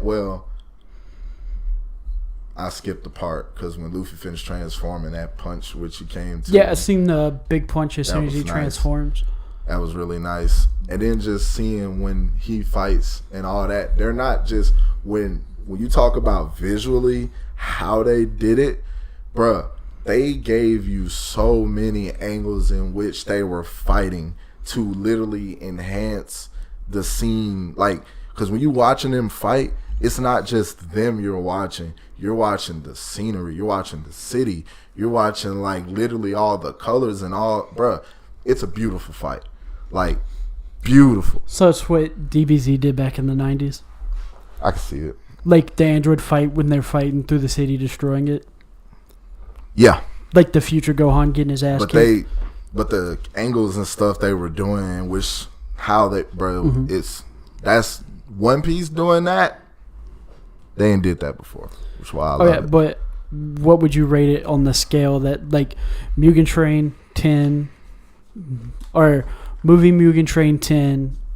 It's below that. Because Mugen, like, we understand Demon Slayer in this day and age, bruh, amongst animes right now, has the best visually capturing anime out here. Like, non-movement, yes. No, bottom line, visually capturing, bottom line, no caveats. So why I'm putting that stipulation is because they don't have the best choreography, and the choreography matters to a degree. It don't matter. Like, in amongst something that's, when I say the term visually capturing, means no matter what's going on right here, you're going to look at this and say, either you need to watch this or this looks really good, without having to put any asterisk or caveat on it. Is Demon Slayer. I'm not even going to bring JJK into it, but I do personally think Hanami versus Yuji and Todo is better than Mugen Train, just not later on, because they surpass Mugen Train later on. Like, there's no doubt. Demon Slayer surpasses the movie version of Mugen Train. Like, we can admit to that, right? Like, the Mitsuri stuff surpasses that. The fight against the castle is the new hype. No, but I'm saying, like, when they fight the Raijin guy, like, that beats Mugen Train. Are you talking about animation wise in Demon Slayer? Yeah. Like Mitsuri and what's his name versus the drum guy. Like, that's 100% better than Mugen Train in my opinion. I can see. But that's what, like, that. So it's like the scale is Mugen Train, Hanami versus Yuji and Todo, Mitsuri and Dude That Can Eat Demons, and Nezuko and Tanjiro versus, I think he's number 4. Motion guy. I think he's number 4. Yeah. I can't remember. Like, and then Maharaga, and then, like, pure just visual spectacle. Bottom line, bro. The new thing might win. Ubuyashiki Mansion, bro. It might win. I don't know yet. I haven't seen all of it. About scale, bro. Like, you ain't, bro. Like, the detail and the fine tuning that went into doing that is, like, I ain't gonna say it's more than, because choreography is a little more depth than just straight visual, but visually. So this is the big thing. Another thing I want to say, because I can't pinpoint the one point, but visually, no choreography, the most beautiful thing I've seen to this point, and it's not even in my top 5 animes. It is the island from Hell's Paradise. Yeah, that is it is like, and then like when they use Dal to turn into flowers and shit. Yeah, that is like or like the first fight we see Obimaru fight. 100. Yeah. Yeah. Right. That is like without without choreography, that is the most visually striking and beautiful bit of animation because they combine like 4 different ways to animate it. You know, they have like watercolors on some stuff, and then they have like that new type of animation that almost looks like CGI, but it's not CGI. That looks like Fighter Z. Mm-hmm. And then they have other stuff to it. But in that regard, Demon Slayer's probably going to beat it just because they had to one-up it because they haven't had anything come out since Hell's Paradise. Mm-hmm. And if you've noticed, that's what they do. They want to be the most visually striking thing possible. Mm-hmm. Also, before we leave, because we're about to end the podcast, the thing that was on the note was that his master died. You're welcome. This has been Corrupted. Signing off. No spoiler warning. Suck my dick.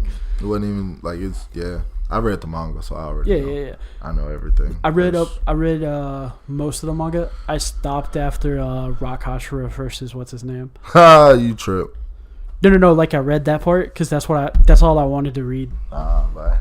Like I wanted to see the rest of it, but I wanted to watch the confirmed strongest versus the confirmed strongest. You know what I mean? It still was diluted, man. Yeah. Like, bro, one thing I like about Demon Slayer, in which I thought that was one thing that Attack on Titan did that they didn't really do anymore, bro, the threat of the demons just kept getting worse. Like, at no point during Demon Slayer did I ever feel that, I ain't gonna lie, I ever feel like they had a real chance. Like, even the fight with Muzan, bro, like, when you really think about that, bro, they really never, like, at no point did the threat of the demon ever be diluted. Because all them upper moons got jumped. All of them. Like, they're 1v1, they all die. Like, Guillaume, as strong as he is, 1v1 versus Kokushibo, he dies. As strong as, like, Tanjiro, honestly, him going against Akaza. It takes him and Giyu. And Giyu was just under Rengoku. Like, just under. Because, what's it called? The Water Hashira and the Fire Hashira are, like, typically the closest in skill level. Mm. But that's technically what's happening with their fight. Is the Water and the Fire Hashira. Because Tanjiro is the strongest. It's technically the Hashira. Yeah, like, he's not the Hashira. He's took on some breathing at that point. But he's not the Fire Hashira, but he's the spirit. I mean, they gave him Rengoku's help. So, or no, it's got a name. I can't remember the name. The guard. Yeah, the guard's got an actual name. Like a Japanese name. Yeah, I can't remember what it's called.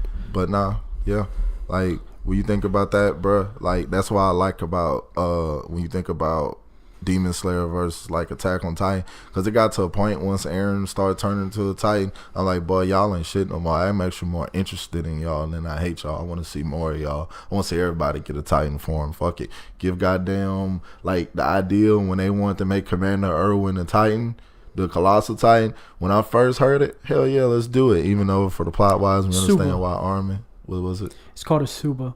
Suba. It's the guard at the end of a bladed grip. Yeah. Yeah, it's called Suba. It's TSUBA. Like, they never diluted him. Like, once Eren became a Titan, I'm like, give everybody a Titan form.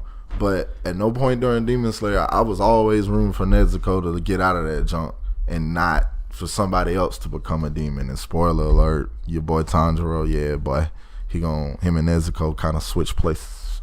Yeah, she kind of humanish, and you fill in the blank. But I am hyped for the movies, but I hate that it's going to take an entire year to watch it. Because it's going to come out, like, I believe, like, January, and then, like, June is the leaks. It's, like, January, then June, then, I expected then, like, September or some shit. I expected Like, we knew the final one was going to be a movie. Yeah. I just didn't think they would break it up into 3 movies. I was just hoping for a 2.5 hour long movie. Yeah. They could do that too, but I see why they're not, because you want to get the most out of it. They're not trying to end it so quick. But also, the big thing is, like, Mugen Train was like so much bigger than anyone ever could have imagined. Yeah. Because normies went and watched the Japanese version of Mugen Train. Mm-hmm. Like people that don't even watch anime, they just went to watch it. Bro, that's because they heard it looked good. That's what made Jenna want to watch anime. Was that? That's what I'm saying. Like, because I took one of the first movies I took her to was Mugen Train. You haven't met Michael yet, but he's gonna be working in our store. He worked a long time ago with us. Probably remember him, but he worked like back in like 2020 at my store. But he doesn't like anime, but he's a fan of Demon Slayer. Like that's how big like Demon Slayer is. Yeah. Nah, Demon Slayer. But it's like the perfect normie's first anime, because there's the substances protect your family, which is the thing we all agree with, and then it just looks amazing. Yeah. That's everything you need. Like you don't need any crazy storyline like a demon-tailed fox. I'm trying to get James in anime low key. I've kind of made him my. Oh no, bro, dude! I almost got him into when he worked at our store. Really? Yeah, I almost talked to him. Off what? Off of he knew what Naruto was. Oh really? Damn. He didn't watch it. He just knew what it was. Oh, that's good. Nah, I showed him when I asked him about it. I showed him like some Demon Slayer stuff, and I talked to him about Attack on Titan. And I got some work to do. Yeah. His kid's almost old enough for him to start doing shit. He got an Xbox. Like he always had an Xbox, but he got the new one, bro. Yeah, he was telling me about he got the Xbox and he fucking he loves Red Dead Redemption, but he only got to play it like an hour a week. Yep. You should hear he just got the new Xbox and his daughter plays more than him because she played Disneyland and stuff. I can see it. But yeah. Yeah. But yeah, next week there's gonna be a lot more stuff. We just got Star Trek because besides Robin, like as soon as she admits she wants to live to Luffy, it's just all fight scenes with no actual character development. You could actually argue that there's character regression because of Sanji. You know, like I feel like I'm not saying that there's character regression, but I will totally hear you out if you want to make the argument that Sanji's character makes a massive amount of regression. Dude, it's a theory that Oda hates Sanji, so I hate him too, dog. I don't hate him. He comes off as so rapey. Oh man, why y'all do him like that? Like, I feel like if it wasn't for Nami having such a strong immune system, she would have been roofied 3 times. Damn. An evening. That just got dark. But hey, Sanji the one that makes all the food, dog. Like, why you think he? Hey, no, real quick. Why does he make the girls special drinks and nothing for the guys? Oh Lord, why you doing them like that? Hey. And he doesn't drink them either. Take them to an island far away. I'm just saying, bro. Like, dude, you gotta admit, there's something fucky there. He's like, try my special lemonade, and it's fucking green. You thought about that? No. He repeatedly makes what he calls a special lemonade, right? Alright. Multiple times. That shit's not yellow. Now, if it was pink, it's forgivable. It's been blue and green. Motherfuckers testing out different types of roofies. No comment. Not my guy. I ain't drawn. But nah. But dude, you like what the fuck? He ran right. He kicked right into those fucking allegations. And his superpower is athlete's foot. I believe it. He makes his foot hot. That's athlete's foot. But yeah, Sanji being a rapist, possibly confirmed. Attempted. Remember, he even tried to give Vivi that shit too. The special juice. I ain't going down that rabbit hole. You think he's ever given them the special sauce? I've laughed already. I ain't going deeper in that rabbit hole. You trying to get canceled. I don't think you realize how much people don't like this topic, but I'm not going down that rabbit hole. You ever think that I'm not going down that rabbit hole. Robin and Nico do you ever think that Sanji gave them extra helpings of special sauce? I wouldn't be surprised. I'm talking so much shit about Sanji just because that's Trey's favorite character. Just in case he ever sees this. So he's just like, oh, what the fuck? That was rude. Why are you going after Sanji like that? Because he deserves a lot it. Of people's favorite character. And those people are objectively wrong. Look, I have no problems with Sanji. Zoro's just more interesting. Sanji brings the lovable dad to the crew that everybody needs. Who brings the lovable dad? Sanji brings lovable dad to the dad that molests his kids, maybe. Zoro's the big brother everybody needs. That's just how I view it. Okay, that works. That works. No deeper, no shallower. That's just how. Don't even get me started on Brooks. Nah, Brooke is cool. He's drunk uncle. He's No. You do not want to call him drunk uncle because he just asked to see panties. Drunk uncle. He's not serious. He's just saying it just to be funny. No. Remember when it's actually on the table, he is serious. He's a bar. He's actually serious. It's just that he doesn't take it seriously. But remember the chick that runs the bar in Sabaody? She's like, sure. Yeah. But we're gonna end it there. I'm gonna stop talking shit about these people. They deserved it though. I've been corrupted. Big Dragon. And we'll see y'all next week.